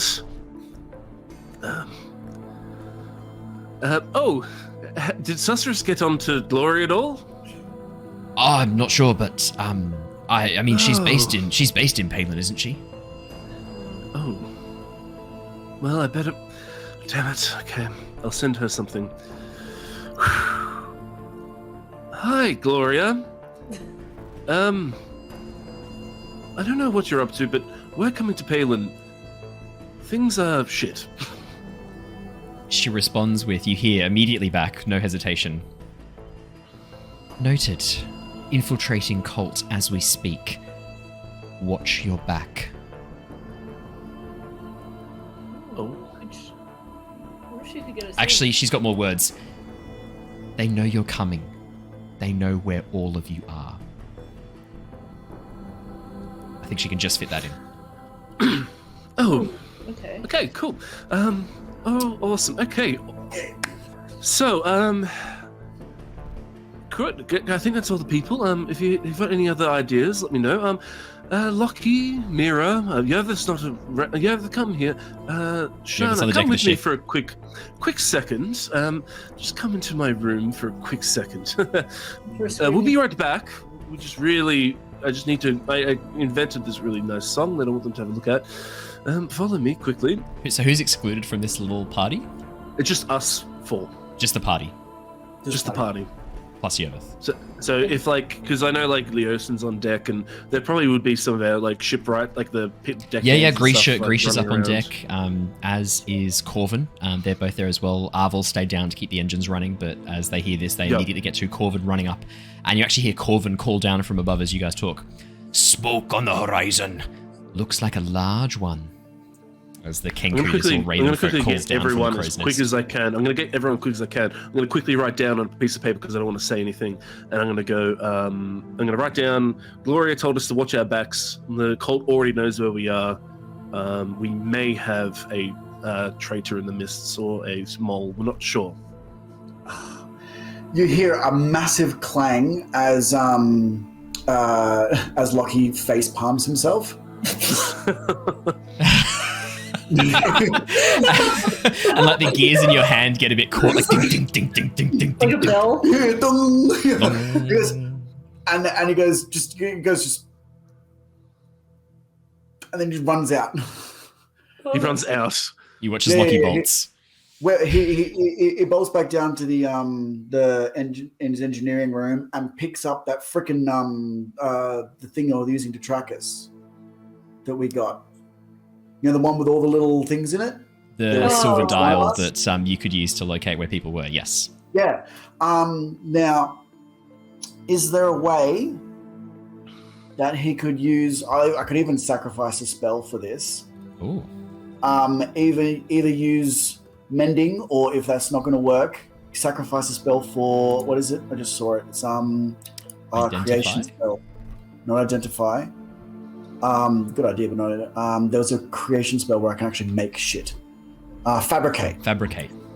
And could he burn a fabricate spell to try and see if he can sort of backwards engineer this to, instead of detecting us, having a bubble around us that is undetectable?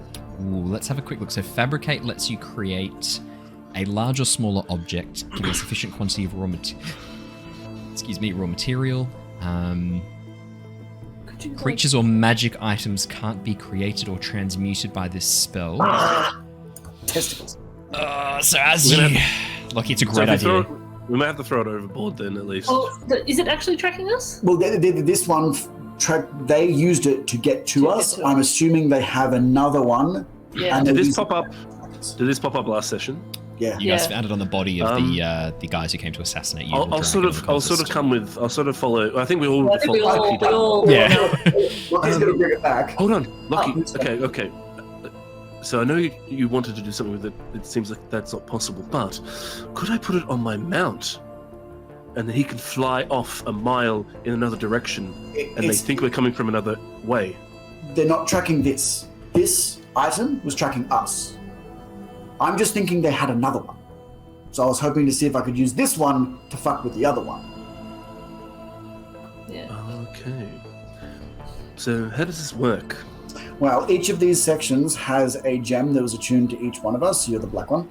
And then it was set within this device, and then this device was activated, and then they use this device to then follow us.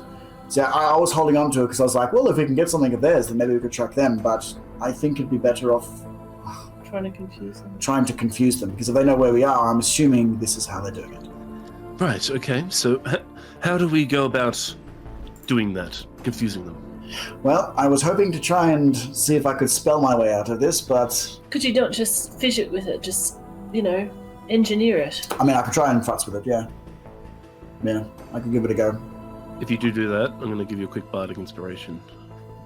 All right, thank you very much. Lockie, I'm going to need an Arcana. Yeah. Yep. Arcana check. I was going to say or sleight of hand, but really it's Arcana. It's Arcana. And then your bardic inspiration is D10, isn't it? D10. Yes. Cool. Flashy. As I sort of... Oh my god. Wow! 28 That's plus a bardic. D10 So then, plus 5. 35. yeah, I'll throw one more on there, sure, plus 4 again. Okay. 33. 37 total. 37. Lockie. Wow. Lockie, as you begin tinkering with this thing very carefully, the rest of the group breathing over your shoulder. If you had skin that could detect the vibrations of breath, it'd be very distracting, but you're made of metal. You don't. So them sort of like over the back, it doesn't really disrupt you too much, and you can focus on what you're doing.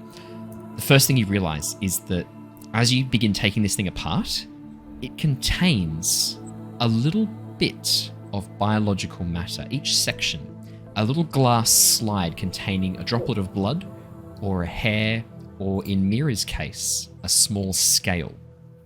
From each of you, a tiny piece of you contained within this thing. You know that is how it is tracking you. It is using a very specific type of location spell, almost a variation of what's the one I'm thinking of? Having a blank on that spell. One of the divination spells that lets you find a locate object, but locate person. I think it's locate person. It might just be called locate person. That's a very uninspired name. We're going to call it Across the Divination Sea. No, so using locate person, they're using a tiny piece of you to help overcome the fact that not everyone would know you and be familiar with you, and so it's more likely to fail. And so they use a tiny piece of you as a way of connecting with you and ensuring the spell will succeed. Lockie, as you take this thing apart, there's an interesting mix of different schools of magic at play here. The predominant one is divination magic. Predominantly, it's composed of divination runes. However, there are some draconic symbols in here as well. Draconic symbols that look like an attempt to recreate giant runic magic. Very, very crude, very rudimentary, but an attempt to channel the same kind of elemental energy that the giants did using draconic runes. You get the sense that all it's doing is empowering the spell and making it more likely to succeed, and also adding an element of illusionary magic over the top, which prevents the targets knowing when they're being scryed or being located. And as you finish taking this thing apart, at the very end, just as you're about to miss it, you find a tiny silver disc right at the very bottom, hidden underneath a bunch of other components and wires, which, once per day, when activated, could be used to scry and see you or any one of the people who are the target of the spell and hear as if you were there. So it also allows you to not only locate, but also scry once per day. You know that to try and fool this thing is going to be incredibly difficult. It's going to require some very powerful magic. A simulacrum spell would absolutely do it. It would give 2 results, and it would point to the closest one. So simulacrum could be very, very helpful here. If you had, because it's honing in on the greatest concentration of your essence and your energy and your biology, or in your case, your physiology, your components. So you would need to have at least 51% of you in a different location to where you want to be, so that the spell tracks that rather than you guys. Or there is a spell that you know called Seeming, which is where you can make one object appear as if it is another. You get the sense that even though this spell is very complex and very well done, it could be fooled by something like that. So the Seeming spell on 5e specifically is to change the appearance of creatures as well. Yeah, no, it's for creatures as well. Perfect. Maybe it's not Seeming that I'm thinking of. Maybe it's a different spell I'm thinking of. Give it a quick look. I think No, not I mean, actually, polymorph True would potentially fool it. Actually, there's a spell that lets you disguise one object as another. I'm trying to remember what it is. If you remember it, feel free to help me out. It's a funny spell. It completely makes an object seem as if it is something else completely. Problem is, every time I type in disguise, it just brings up disguise self. You know the one I'm talking about. I feel like It's right on the tip of my tongue. Yeah. Come on, Jared, this is your bag, man. Come on, chat. Help me out, chat. That's right. They'll put it in the comments, I'm sure. Yeah, it's not illusionary object. I know that one. That's all right. I'll remember it in about 2 years from now, and swear when I think of it. Wake up 3 o'clock in the morning. It's going to have to be an enchantment spell, right? Let me have a quick look. Anyway, you know that there is a spell that can disguise objects as another, even for the purposes of scrying. You think this would be a similar spell would work for you. Even the same spell to disguise an object to have your essence would probably work as well. Okay, let's have a look. Give a shout out, chat, if you can remember the name of the object. I feel like it's no, do you know it wouldn't be an enchantment, would it? It'd be a illusionary. Could be transmutation as well. I'll look at transmutation. It's a lot of the smaller spells, a lot fewer spells in transmutation, so it'll be quicker for me to look. But yeah, Lockie, that's what you know. Okay. This is very powerful magic. It's clever magic. It's not necessarily powerful, Lockie. It's clever. Yeah. Whoever did this is someone who is not just brilliant. This is someone who has really got a grasp on the complexities of magic. It's a thing of beauty, actually. Well, how do we just destroy it? Beautiful or not? Destroying it is easy.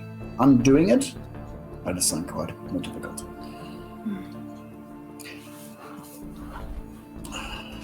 First, okay.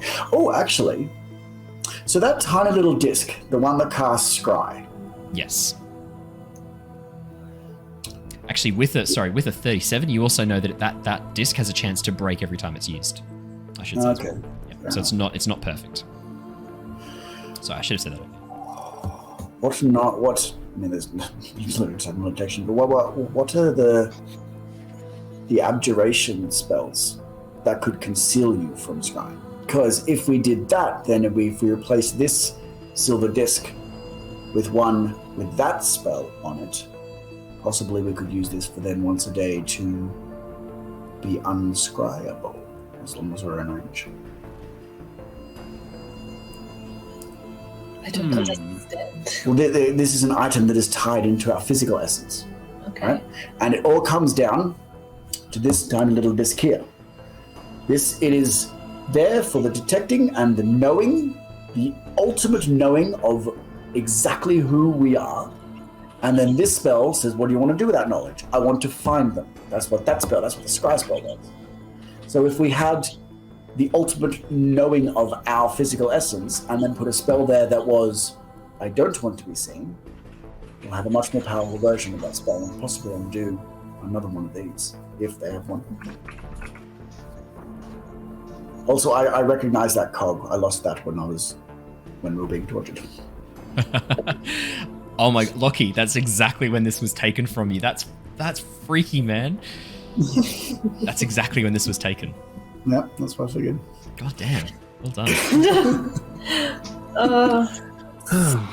Actually, I'm gonna award if you can all guess when your components or pieces were taken, I'm gonna award all of you an inspiration. Oh wow. Okay. Does that mean Lockie gets inspiration? All of you fail and succeed together. So Lockie, you can assist them. Michael, you can assist them with it. You all succeed and fail together. I'm still trying to work out this. That's right. It doesn't have to be now. You can tell me later on, and I'll let you know if you succeed or not. It doesn't have to be right now. I don't want to take up your mind with this. So if we were to change shape briefly, would that disrupt the device? Until we changed back. Lockie, the spell Sequester would also work. You would be invisible to it with Sequester. as well. Would would etherealness also break it? Yes, etherealness would also, but only while the spell's active. Oh, okay. Yeah, okay. I'm also going to say Tether Essence would also do it. 2 creatures you can see get tethered together. They're magically linked for the duration, regardless of the distance between them. When damage is dealt to one of them, the same damage is dealt to the other one. If hit points is restored to one, same number of hit points to the other. I'm going to say that Tether would also work as well. Tether Essence would absolutely also work. Okay. All of these are a bit beyond my capabilities, I'm afraid. Yeah. Yes. Is there maybe just a way that we could hide ourselves from scrying, just for a time being, just until we get into the city?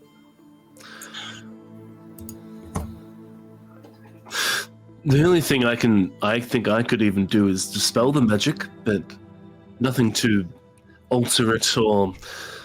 I have a lot of illusion magic at my disposal, but nothing on this level. I could try. That's.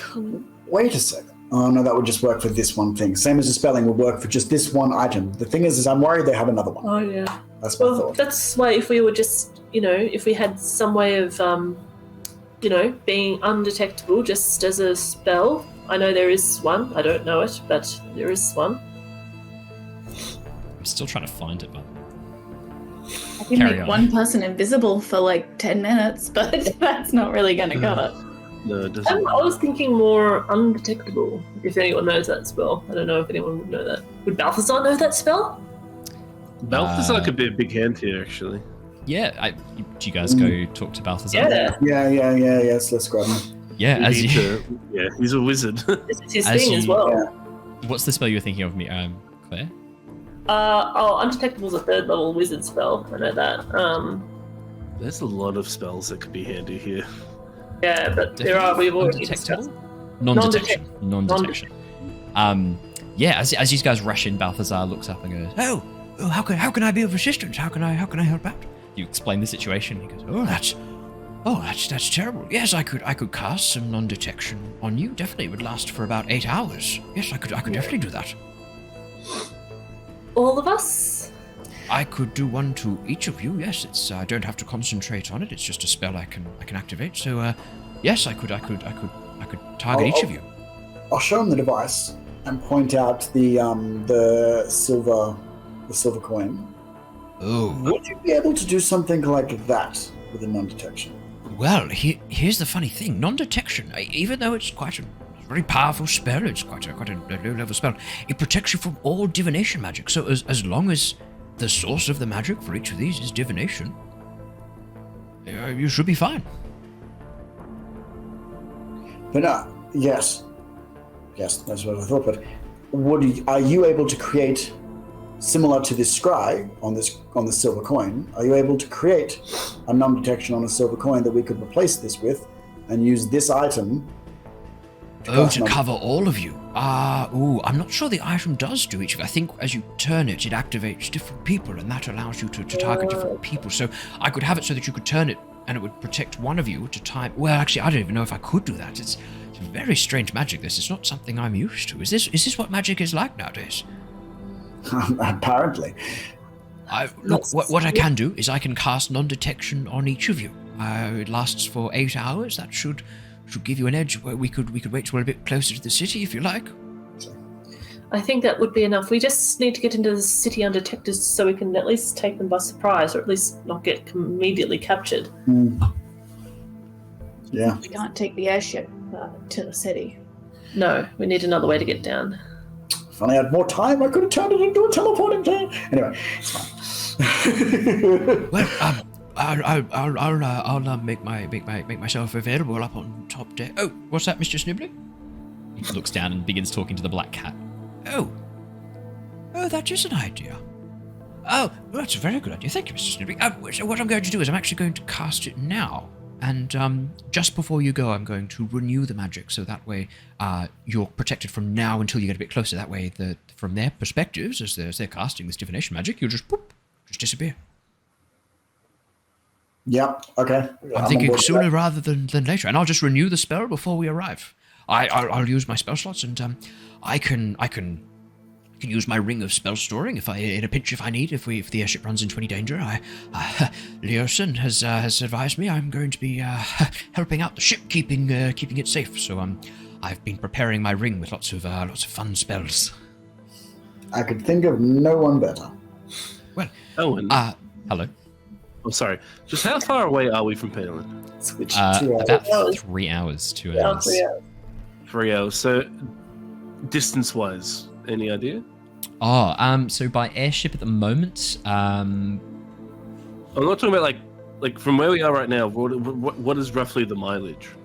Oh, that's a really good question. I know it's a bit hard to Let tell. me have a quick. I've got to pull open the speed of the airship. Hang on, to figure out, because I've been measuring stuff in time, just because it's much easier for me to manage that than distances. Let me just in case I want to start ramping up on some control weather stuff. Just give me 2 seconds. All right, so 20 miles per hour. If you're 3 hours away, you are 60 miles away. 60 miles. Roughly. Right. Cool. Cool. I'm just going to let Lucy out for a really quick wee while you think I'll be right back. Oh, yeah, no problem. Okay, yeah.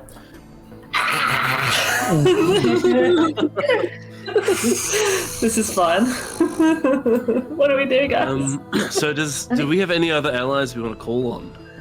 I don't. Yeah, I'm more worried about what we're going to do. more when we worried get there. about how we're going to get in and Okay, so I think getting in is going to be because all our allies are like distractions, really. Yeah, they are. Yeah. It's going to come down to us again. Message Well- Sacerus and see if there's any hidden tunnels to get in. Well, Sorcerer said they were organising a teleport circle, Yeah. True. so that could be really quick and That could easy. be really good, yeah. That would Yeah, be So absolutely. we could pop in Straight off somewhere the, that they're not expecting. Yeah. Yeah. What's What our is- plan once we get in there, though? Yeah. Kill bitches. Kill bitches. Kill bitches. Kill bitches again. Kill bitches, the dragons. Damn. Okay, wait. I'm assuming we want to try and get to the side of the portal, Yeah. and then Yeah. we're going to want to disrupt or fuck with or generally decimate whatever's going on. So, I mean, are we looking to shut Ritual down? Are we looking to put something in its place and sneak it out from under them? That giant idea. See if we can two birds, one stone, get the giants back. Yeah. That sounds good. There's a power I mean, vacuum. Someone needs to fill it. I feel like if we can, we should not bring anyone through. That's probably the number one. If we can't do that, then the giants sound like a good consolation prize. That was our original idea. To shut it down first. Did we ever think or talk about putting the box inside a bag of holding? I don't think that's a No, good idea. that's a bad it's idea. bad. That's an awful idea. No idea. We've done that in one campaign already. We don't need to do it Don't again. do it again. No idea how that would go. In an Eldritch Sea. I know that I know a lot of things can happen with the Bad Yeah, things. okay. So Well, how are we going to get the box there then, without it getting destroyed or taken from us? Hide it under Yervith's cloak. Alright. Put on the Yervith's cloak. Yeah. I mean, Lockie's definitely strong enough to carry it without any adverse problems. I mean, we could probably have it on Yervith's Oh, Eleanor. Eleanor. We could probably strap it to her. Yeah. Or your She can fly. mount. Or my mount, yeah. My mount. One of our mounts could take it. Yeah. That's We not just good. strap it on. If you strap it on. Yeah. Yeah. I think I should be a bit of bait. Or Just I don't know. just We have gonna to be. It's either Mira's that. gonna, Or, yeah. if it's either that, or they'll go straight for me either way. So I was like, Mira, you're probably going to be the bait regardless of what we. but we should We'll use do that that. to our advantage somehow. You know. Okay, we should probably You've have some attuned to the parapet, right? You've had time to Yeah. feel active and working. I'm all right, Chana. I'm And the all good right. thing I is as well. accepted my fate. The good thing is as well, Michael can vortex you if you need be. You have teleportation magic available to you through Dimension Portal and the other one you took. Yeah. Which we could also use to get in as well. So I took Force Cage because I'm hoping that that might actually isolate some of the summoning components away from them, and they might not be able to access it. because Force Cage isn't concentration. Just for an entire hour, that will just basically be unavailable to them unless they have some magic users. Okay, so we just find up as many of the masks as possible, maybe. That's what I mean. I might be able to isolate a few of the masks and completely lock that out for an hour, and then completely like derail them their thing for an hour at least. I don't know. We'll see. I don't want to talk too much. Owen's here. He might start plotting. No. It's already done. I've already got the whole thing. Whole thing's already ready to rock and roll. okay. Yeah. Well, I could still potentially draw them away from the ritual site. You guys can trust me not to metagame. If you can't trust your DM, not to metagame. Because like by that logic, I could be like, oh yeah, that attack doesn't hit. Ah yeah, that just doesn't. Yeah, hit. no. Yeah, we just finish it off talking about it. It kind of comes with the territory of DMing that you're not going to metagame. If you can't trust me not to metagame. Out there, if your DM is metagaming, Oh yeah. fuck that game. Literally. Horror story. Take it out for dinner and a movie. No. Yeah, but no, seriously, that's shitty DM stuff. Anyway, moving on. Yeah. Whatever we do, once we get into Paelan, we are not splitting the party. So Mira, you can be the bait as much as you want, but not more than like an arm's width away from us. This is what worries me. It's like, yeah, you're going to draw a lot of fire. You're going to draw a lot of attention. But the thing is if you're alone, then you're alone dealing with a lot of fire and a lot of attention. Like, if you're going to be the bait, then we have to be like maybe like 20, 30 feet, like hiding very close. Oh, I don't mean I'm running. No. Oh, no, we know that. I'm not running. There's no way I'm running. I'm just... Unless we can like bait them to some traps. Yeah. With my mind. I could distract them. I'm pretty good at that. I don't know what the weather's like, but I'm probably going to cast Control Weather, at least to make it a bit more windy, just to, even if it's like, try and bump it up as much as I can, because then it might impact some of the dragons at least. I don't know. Ground as many flying dragons as possible. I mean, should we go for stealth to get in there then? I mean, we can, but we've got to assume that at some stage it's going to be sprung, and then we're going to have a run option anyway. And then we'll shove one as a backup. Well, I reckon we try and use the teleportation circuit first if we can. Yeah, but stealth is a good idea.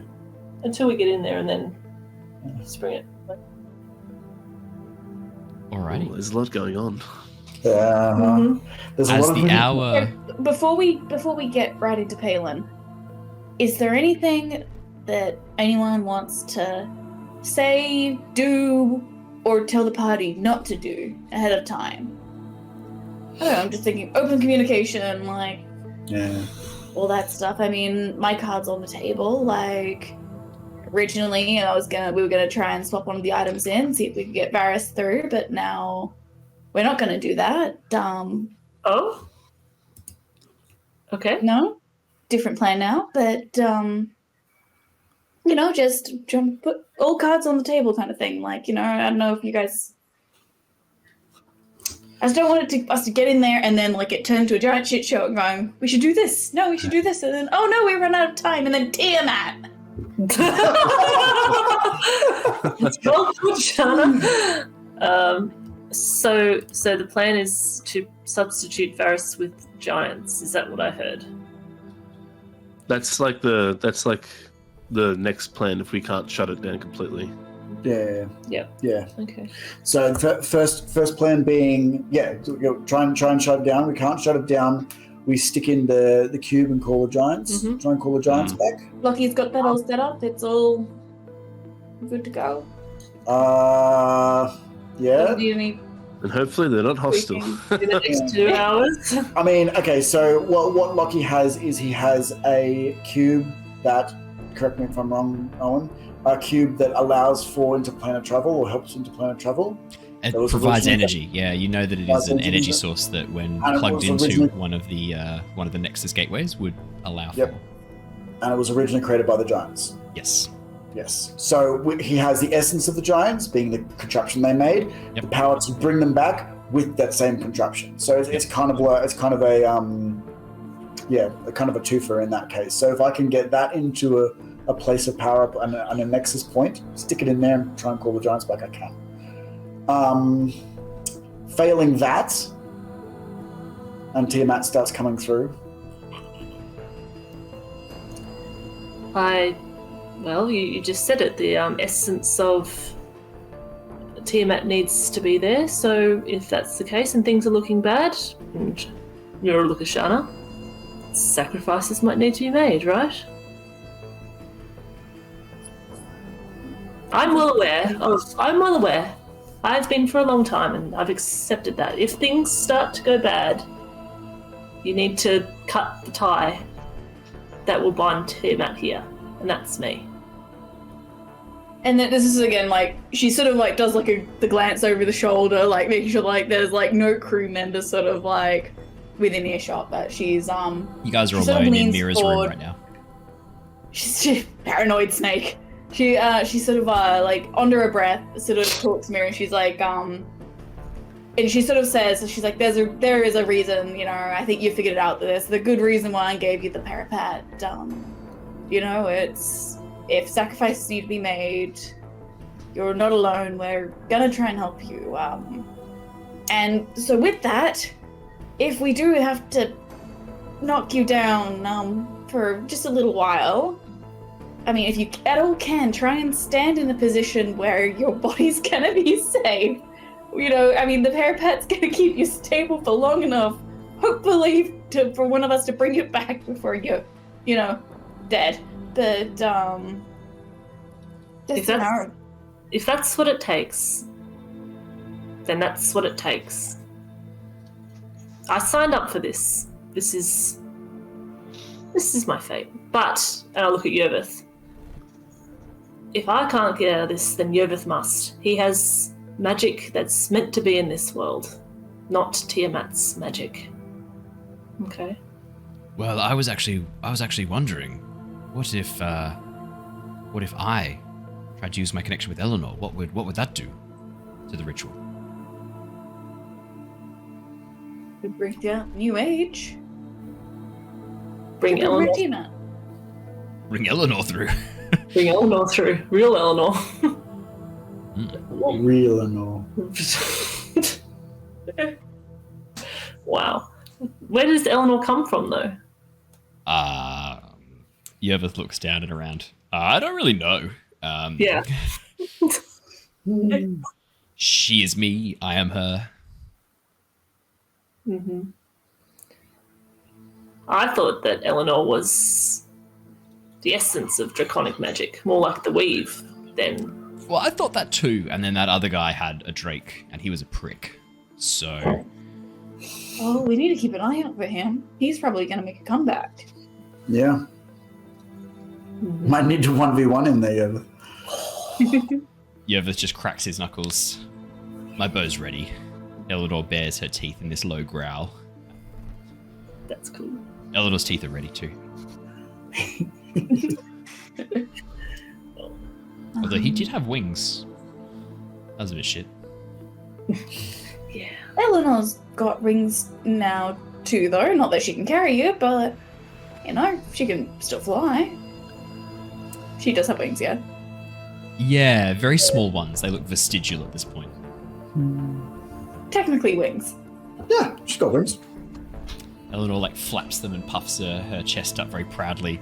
Yervith sort of like gives a bit of a sad smile. Like looks at Eleanor, then looks at you and nods. Ooh. The other thing, sorry, just before, as a bit of a refresher, who has what cloaks / resistances to, I have all the Dragon resistances. I mean, One position, I want all the positions. All positions. I have the blue one, so lightning resistance. I have acid and poison. I have none, says Yervith. My bow and my axe. But Eleanor can like make herself, and then I get resistances from that, so I don't really need. Samesies. So you're lightning resistant, Jim. Okay. Yes. Because we're Yes, I going to have be this facing cool all... spell called Absorb Elements, where I can make myself resistant to any element. I do have that actually. I still have like a couple of those left. I do too. I'm making a little list of allies because we should, even though we might not need them, like we need at least soldiers and like people to fight off the dragons and the cults, the cult. So Jin's gonna go up to Leosin real quick. Leosin, I think, can we send out some quick messages to people? Yes, of course. Who do you need to contact? I can get So on that right definitely, away. I'm sure Azul was already onto it, but Casey, Boulder, and Wiltix, it'd be awesome to bring them into the fray. I'll check with my brother. Yes, I assume that they will have been contacted immediately. Yes, I'll leave this with you as well, but I'm going to quickly check with our friend as well. Just quickly, who's a Maloran orc on deck? I just looked at her before. Who's what? Her name. Who's the Maloran orc on our deck? Grisha. Gresha, that's it. Grisha. I'll have a chat with her as well. But I am bloodkin with Maloran orcs. Yeah, so you've mentioned I that wouldn't- a few times now. Ah, yes. Hi, Grisha. But we're sort Hello, of a, Jin. bit of a climatic, a bit of a climactic battle coming, and a bit of the end of the world. So I wouldn't mind bringing them into the mix, and contacting Drifthaven as well. Like whatever they can send. You know, But, Drifthaven's like a few days away by sea Yes, but from the any- coast, and then any- it's a few days on land to get there. Oh, from. of course. But if they could even help it, whatever, like who knows? Who knows how long this war is going to rage on for? This might not be a day or a week. It could be a month. I don't know. Like, it really, it could end in a second. It could end in a month, 2 months. Who knows how long? So, we need everyone. This is world shattering. Right. So who's going to contact Drifthaven? Well, if you have any ways to contact them, or I'm not from here, or- Drifthaven. I don't know anyone in Drifthaven. No, I'm talking about the Maloran orcs then. They're all over, mate. It's not just Drifthaven. There's 4 floating cities. I'm not even from a floating city. I'm from a small fishing boat, Oh, born okay. on the sea. I can contact my Oh, parents, good. but I don't think they're going to be much help, mate. Okay. My brother's Listen, if you could- pretty good in combat, but he's a prick. So I'd call him hero only if I knew he was going to cark it halfway through the battle. So, Leosin, if you could contact Drifthaven, Elemental States, the Maloran orcs, anyone like Leosin that, that'd kind be of great. nods and goes, I'll make sure I speak to each of the Harper organizations, and we'll try and get everyone we can. I think, is there anyone else, even enemies that you fought who would turn against the cult with the right persuasion? Is there anyone else you can think of? Not the fire genasi. Or the fire dude from the plane. Oh, we did ask him for a favor. No, I think that would Yeah, probably but come I back don't and bite know. us. I don't want to. Not You mean this the close to you mean the Jin, the Afriti, Yeah. not a Ganassi. He was an Afrit. It was a freak. Yes. Yeah. We didn't demand a favor, we just said if he would like to, so we'll just leave that to him. Yeah, he nearly killed us because of that. I think I Yeah, might we'll leave him be. If he wants to come and help us, he can. If he doesn't want to, that's his prerogative.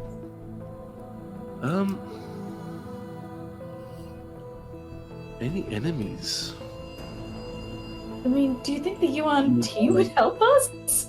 I mean, do you reckon they could probably be convinced that the cult's not in their interest? They really don't like the cold, do they? Maybe. Probably not anymore. I mean, if they want to You attack know, the we- cult, I don't think we could ever ally with them per se. But if they attack them, and that's always great. I guess we do have some of the, I don't know, the forces of the lizardmen in the jungles, but they had a bit of a, they really liked Mira. We could message Varith and see what happens. We do know a white dragon that we sort of turned to our side. Gal's Hail, Cloud Chaser. I think we could. He could go either way there, to be honest. Glazhail. Yeah. That's an interesting one. You could try Glazhail. I don't know if I want to, because he sort of is still pro-cult. He just thought we were going to be more effective at bringing in Tiamat than the cult, so that might not be crash holiday actually. No. But I wouldn't mind. I sort of go to Mira. I'm like, Mira, would you mind if Landragosa was contacted? Sorry, I can't say it properly. I've always had trouble with that. I'm sure he's already aware. Last time we heard about him, he was infiltrating somewhere, wasn't he? Mm-hmm. I'm pretty sure. Might have been Paelan. Oh, was he in Paelan? Oh no. Well, Do you want to roll me a history definitely- check, Mira, see if you remember? Oh, Well, no. he's doing things for us at least. He's sort of part of our guild, so Was he in Paelan? 14. Mira, as you think about it, yeah, last you heard he was in Paelan. Yeah, he was in Paelan. Oh no. Oh, he could be fighting, or he could be No, he could be blown dead. to smithereens. You'd be fighting in spirit. Oh. Well, let's hope he's there. Should I send a sending to him? Do you think that, or should we just leave it to him? Just to find out if he's okay. All right. And if you think it'd be better, then I don't know if there's a certain number of sendings, but I mean, it's probably a given that he's either fighting or dead, but likely in Paelan or aware. No, I can send more sending out. It just costs me a bit of. I just don't want too many spell slots. I think that we could probably exclude the people who will take too long to get here and the people who we know are already in Paelan. It's all right. Okay, we'll leave it at that. We can still contact people who are too far away, but like I won't send for them. We'll try and send them a note. If they come, they come. If they don't, they don't. Yeah, till Larry gets there. 2 days late. Actually, So that was really, She's that's really fast. He's already there, guys. He's already there. If she gets a chance, Shana's also going to just loop Varys in on what's happened, just like in Paelan, and she might even just sort of ask. She's like, I'm not really in a position to ask or request how you move your people around, but if anyone from the Black Hand is in Paelan, still alive, or wanting to join the fight, I mean, I know a team that'd be really, really grateful to have them. You hear a voice in your mind, Shana. I've requested that all members of the Black Hand in Paelan actively try and assassinate any cult members they come across. Hopefully that's enough of a head start for you. Really appreciate the help. Thank you. I hope you didn't lose too many. Hurry, by the way. We are. And then as she goes back to the others, she sort of relays, that conversation. It's just like, if Varys is telling us to hurry, there's something really, really bad's gonna happen. Well, we can't do nothing until we can't make this go faster. But the teleportation circle would be fantastic. As you say that aloud, Jin, you watch as Leosin sort of glances up and goes, Sasra has a connection. She has code words. I need to draw. Lockie, I need to draw something for you. You understand runes. I need some paper. I need a pen. I need some quill. I need a paper. You watch as Leosin begins scrambling around. I always carry my sketchbook, so I just... Oh, Mira's already there. Mira just hands her pen and paper right away. Stuff. He immediately starts drawing out a series of arcane sketches. Okay, this is what I got. I hope this means something to one of you two. And he hands over a page scrawled with a series of arcane symbols to Lockie and Jin. Jin, you recognize these as the first stage of activating a teleportation circle, followed by an access code. You've now cast the spell enough times to know that you need the 4 symbols that follow the initiation sequence to access a certain teleportation circle. You have the access code. Okay. For a teleportation circle somewhere in Paelan, you presume. Leosin sort of rubs his head and goes, sending mental images, that hurts. That's unpleasant. Okay, let's gather everyone that we're going to bring with us. So I'll bring my mount. I take it. And then the rest of you up on deck. Arvel, Grisha, and Corvin come up on deck as well. Leosin gives you a bit of a look and goes, I'm torn. On one hand, I would love to come with you and help see this through. On the other, I wouldn't mind having the airship be around to help ferry survivors out of the city and to launch attacks where we need, get people where they need to go. What do you think is best? I'll follow your lead. I think stay with the airship. I think it can do a lot of good. One man versus one airship, if it, doesn't sound too harsh.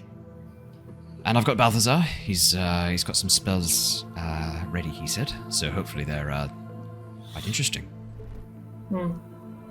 Your defenses, some of the extra work you did on the ship, that's still going, isn't it? Still going. I was going to power it up, but yes, it's still there.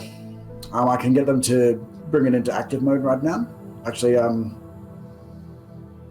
yep, he already has. All good. Yeah, up and going. Yeah, you watch as every so often, a very faint shimmer of hexagonal force, these sort of hexagonal force crystals surrounding the ship, lighten up just for a moment as the sun catches them in the right light. This circular, this sphere of tiny little hexagonal, almost like floating areas of force surrounding the ship, only visible when light strikes it, creating this sort of chromatic display as it shimmers across. I look at the other three crew members. Grisha, Corvin, and Arvel, you all have very important parts to play, but I think you will all be more useful in this ship. Without us here, this ship will need all of you.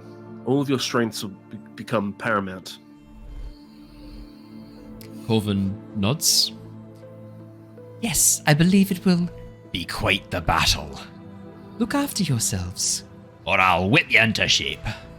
As he changes between the two voices that he's got access to for this.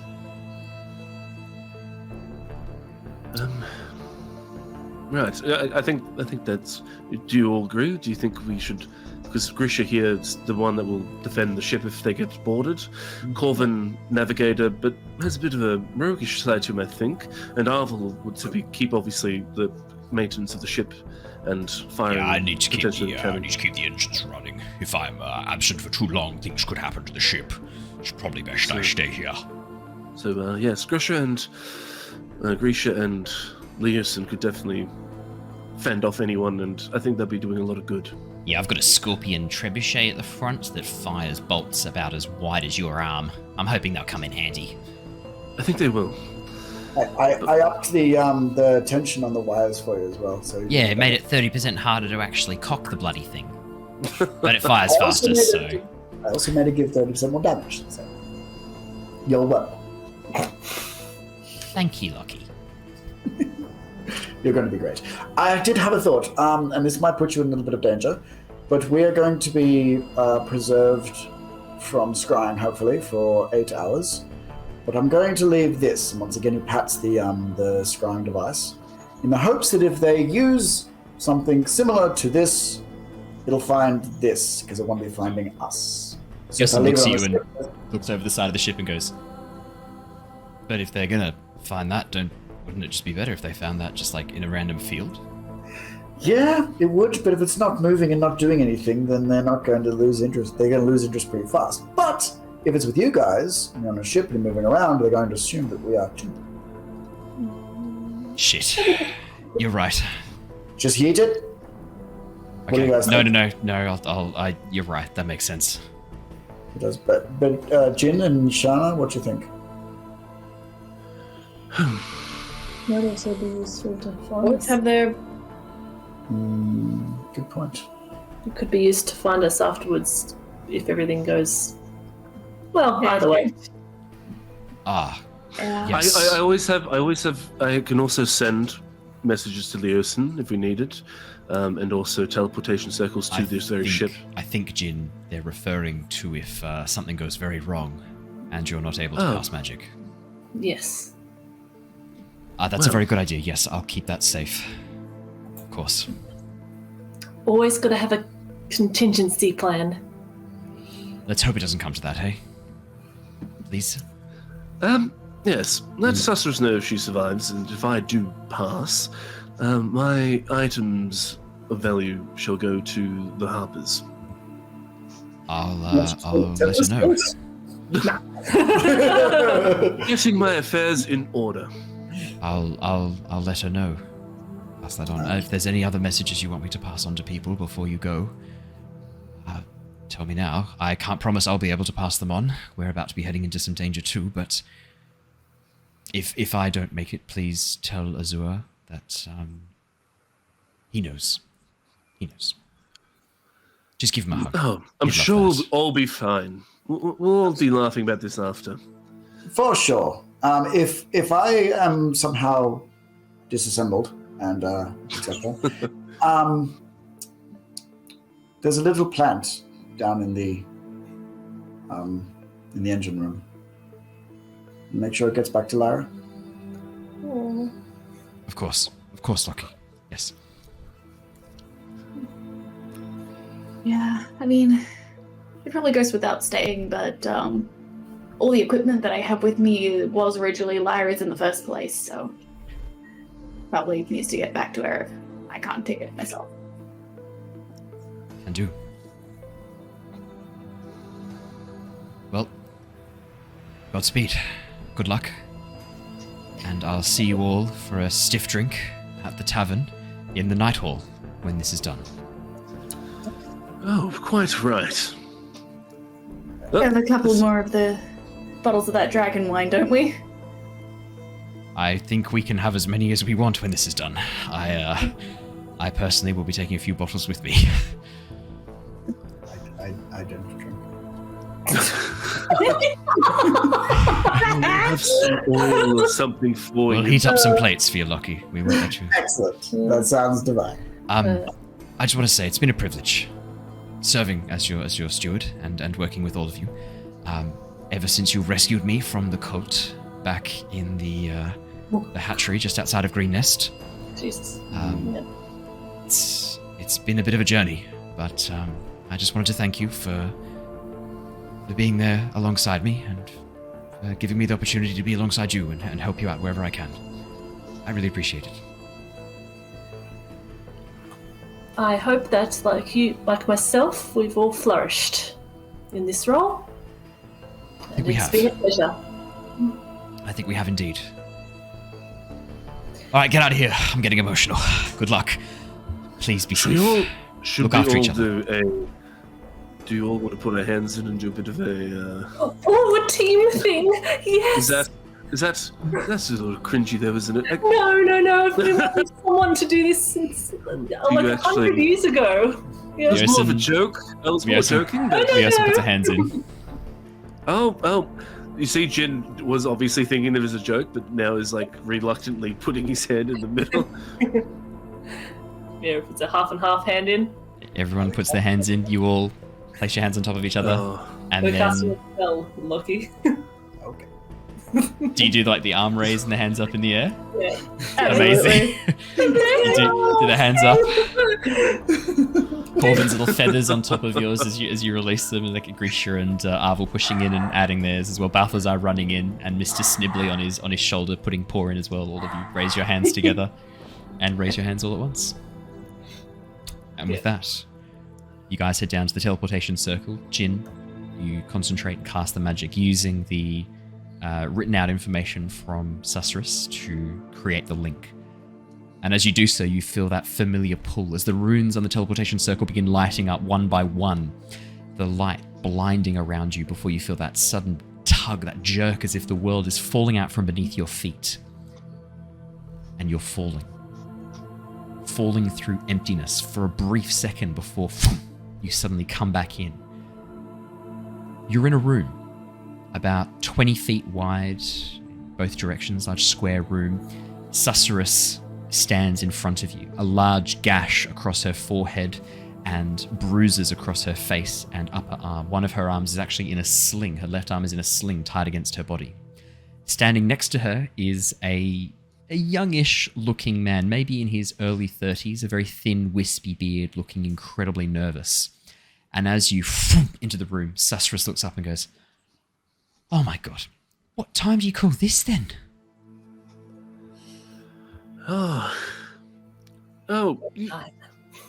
Yes, this is... Yes, look at you, poor thing. No, Yeah, it's okay, poor we're thing. here, Where now. have you lot been? What We're have you here been now. doing? What's been going on? Where have you lot been? There's been a lot of things at play. We got it back. I mean, I know it's not the time to celebrate, but You got Lyra back? Yeah. Oh, congratulations. Well done.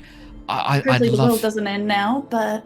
Yeah, I was going to say, I'd love to celebrate, but we really don't have time. Yes, We are let's go. really close to the crater. This piece of shit here, she looks over at the wizard, she like cowers as she says that. Piece of shit here cast protection wards on his own house, neglected everyone else around him. I just wanted to protect my own stuff. What's so bad about that, huh? I just wanted to protect my own place. You shut the fuck up. I've had more than enough from you. We're so close to the crater. There are dragons all around. What have you got a plan? What are you thinking? We stealth in. We interrupt their ritual. We've got the tools. Yep. Okay. Get out. We're here How to- far away are we? Yeah, to the edge of the crater? You're Yes. only a couple of streets away. Half the city's gone. The lower heart is just gone. There's just this empty crater leading down into blackness below. It's nuts. Do you know where Gloria is? Gloria? Last I heard, she was infiltrating the cult. She gave us advance warning that this was coming. She gave us sort of 3 hours head start. We were able to get some of the people out, but not enough. Came quicker than even Gloria She's was still able to. infiltrating. She gave us some useful tips. I think she might have been putting on a brave face for you, Jin. Last I spoke to her, she said that she thinks she might have been compromised. She wasn't sure how much longer she could stay undetected by the cult. Ironically for everyone, you actually see like Jin's face sort of like drop a little bit, because even though he has like a really playful thing with Gloria, I see it as more like they are friends, but like it's like that sort of like really weird sort of like relationship you see. Yeah. Like they're rivals, but like they do care for each other. I don't know when you last spoke to her, but she seemed pretty in trouble to me when she last spoke to me. She said she thinks that the warning she got out might have been the final straw. They sort of caught on to what she was doing, and that's what caused them to accelerate the timeline, activate this whatever this was early.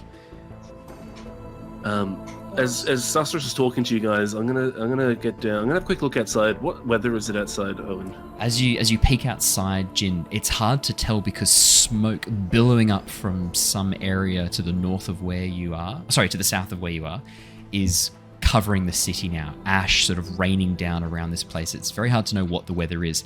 Jin, as you look up, what's your passive perception? I believe you're a 15 or a 16? 21. 21 passive perception. Jin, Yeah. you can see the dark shapes of several dragons wheeling through the smoke clouds above, and only a few 100 feet away from where you are, a massive bronze dragon is tearing through city streets, whipping its tail backwards and forwards, cutting through the buildings and causing them to collapse. You can hear the faint screams even from here. Are we actually on that path? So where you look, this looks like it's a few streets away from you again, in the opposite direction. That's to the north. Where this dragon so is it's not attacking. coming towards us though. No, it's moving away from where you guys Okay, are. It looks like it's okay. moved out from where the crater is. Is there a sewers underground that we could get to? Anything underground we could use? I don't know much about the sewer system in Paelan. Paelan's too well bloody designed. It's all modern. They did a whole upheaval of the entire city not too long ago. I don't know if the sewers are accessible right now. I was going to try and sneak you lot through the city streets. I've got this piece of shit has agreed to cast a disguise spell to keep you lot disguised or invisible. We're still trying to figure out what he's actually capable of. And I was going to try and get you to the edge of the crater, and then from there, unfortunately, you're going to be on your own. That sounds good. That's a good start. We do have Yervith who can do his spell pass without trace, so that would be really good. I'm very sneaky. I'm just trying to think, because if I what would help us more, Sorceress? Heavy winds that would annoy and damage the dragons and potentially make them sort of stay out the air, or rain to put out the fires? Rain to put out the fires. Rain, absolutely. And the other thing as well is that if it's raining, it's going to be much harder for the dragons to see people. The water's going to get in their eyes, get in their way, harder to fly through. Rain. Yeah, I think rain sounds like a good plan. Can you do that? Can you summon rain? Yeah, give me a sec. And then I take out my lute and I just start sort of playing like a little melody, not very loud, but just like plucking little strings and like causing little vibrations in the air as I start casting control weather.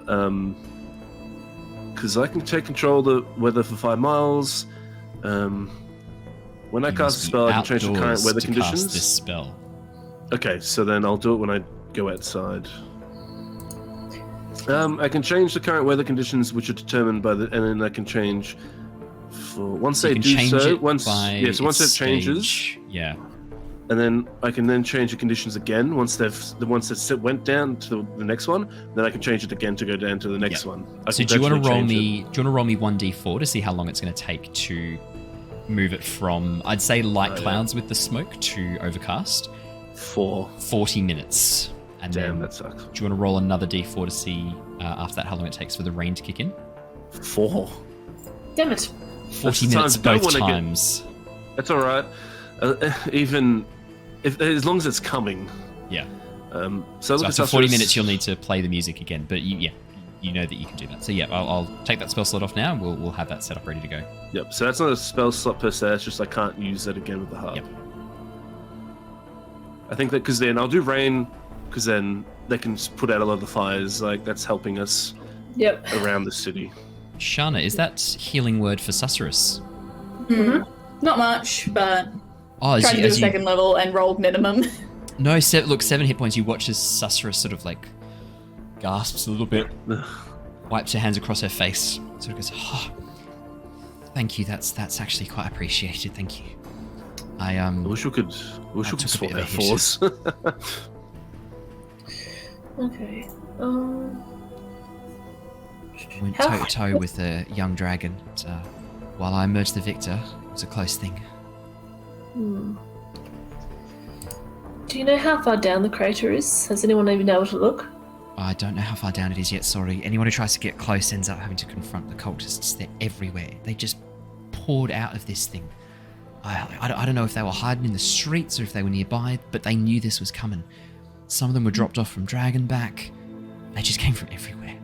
They've been planning this for a very long time. Right under our noses. I don't know how we missed this. We figured it out too late. Also, potentially very well hidden by people very higher up in Paelan.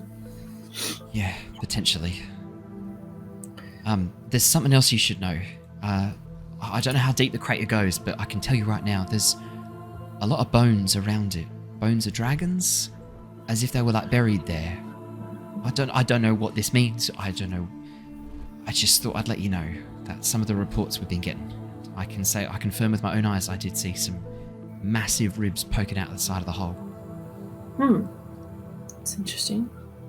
The cultists were originally trying to raise draconic liches. They were working with undead. That's right, they're trying to make dracoliches. Yeah, it's a bit of a problem, isn't it? Just thought you ought to know. Thought you ought to know. Let's hope there's not going to be any dracoliches on top of everything else. Yeah, that'd be a real problem. Yeah. Although I do know that the clerics of Lysander and oh my god, I'm having a blank on my own.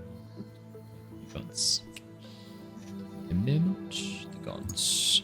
Yeah, I know the gods of Lysander and Arathis have banded together. They're using a lot of their healing magic to help out the people of the city if there was going to be a problem with dracoliches. You've got the highest concentration of radiantly powered people this side of Balmir. I think we'd be in a pretty good spot with all the priests. So maybe it's not the end of the world. Imagine that many priests casting turn undead all at once, eh? Well, I think that we need to be swift and stealthy in this, so... I agree. Go. I'll take you to the crater now if you lot are ready. And, I'll leave you there. Yervith, you said you could do some sort of magic. Oh, sorry. You go, Ali. Shada's just going to ask the same thing. She's Yervith, I know you've helped us with this kind of thing before. Perfect. Yervith goes, yeah, I've got this. And casts Pass Without Trace. Could I please have stealth checks from each of you, please? Oh, is this wizard allowed to give us invisibility? This wizard goes to cast invisibility and is unable to cast it. He does instead cast a disguise on all of you that makes you look like peasants, dirtied, covered in soot, and partly injured. Perfect.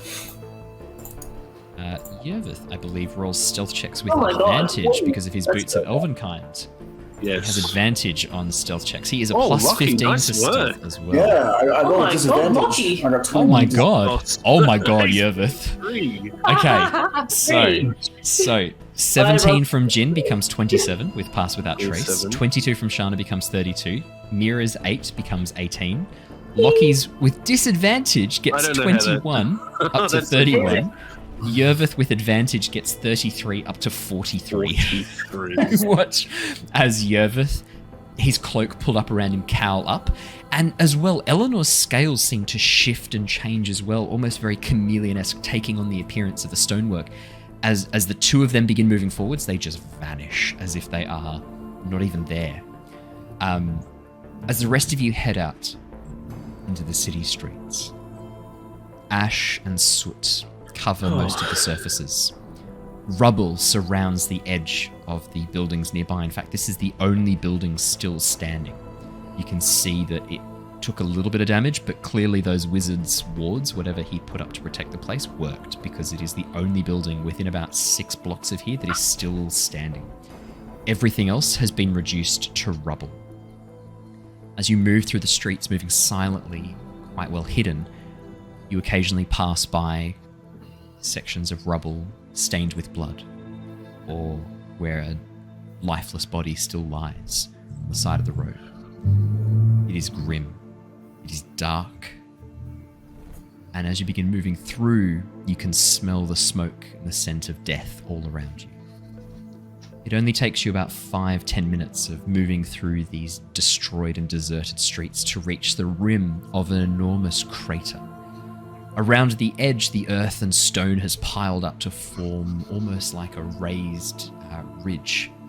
And as you crouch down and peer over the edge, you can see a massive crater delving deep into the earth. And emerging, pushing out as if growing from the soil or the stonework itself, you can see the bones of massive dragons. Massive dragons. I'm going to bring you across to a map to show you an image, and then that is where we're going to leave things for tonight. Nice. Grab your tokens across now. Just move Crixus. Alrighty. I'll bring you to the map right now. And I'll bring the stream across to the maps as well so they get the full experience. Give me 2 seconds as I place you around the rim of the Caldera.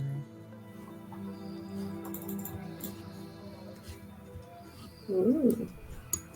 Oh, I might have to move one of you in so that I'll move you in so that you can see it, just so that it's visible, because I realize that the walls are going to block line of sight. And I do want you to see this, and it's not any spoilers, but you basically see this enormous crater where the city once used to be. Get the sense of how big this thing is. It is huge. We're talking hundreds of feet across, as the entire section of this city has just been wiped out. As you're looking over the edge, far across to the other side of the crater, you can see a number of figures wearing masks and robes moving towards the edge of the caldera, the edge of this crater. Amongst them, massive hulking golems made of clay walk alongside as well, fashioned with draconic horns and draconic motifs.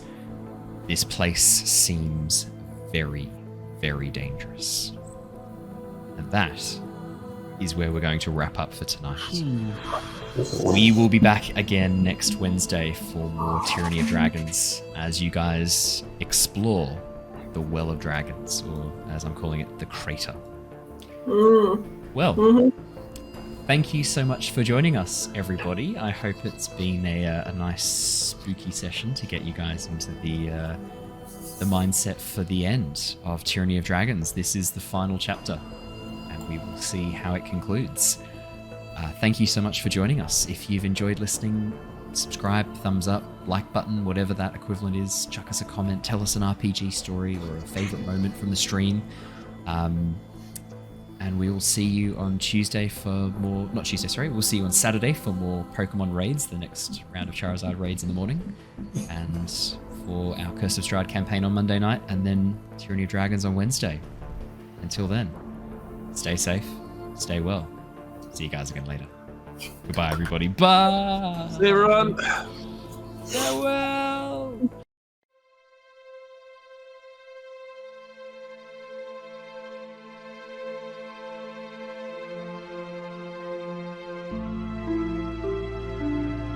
Thank you.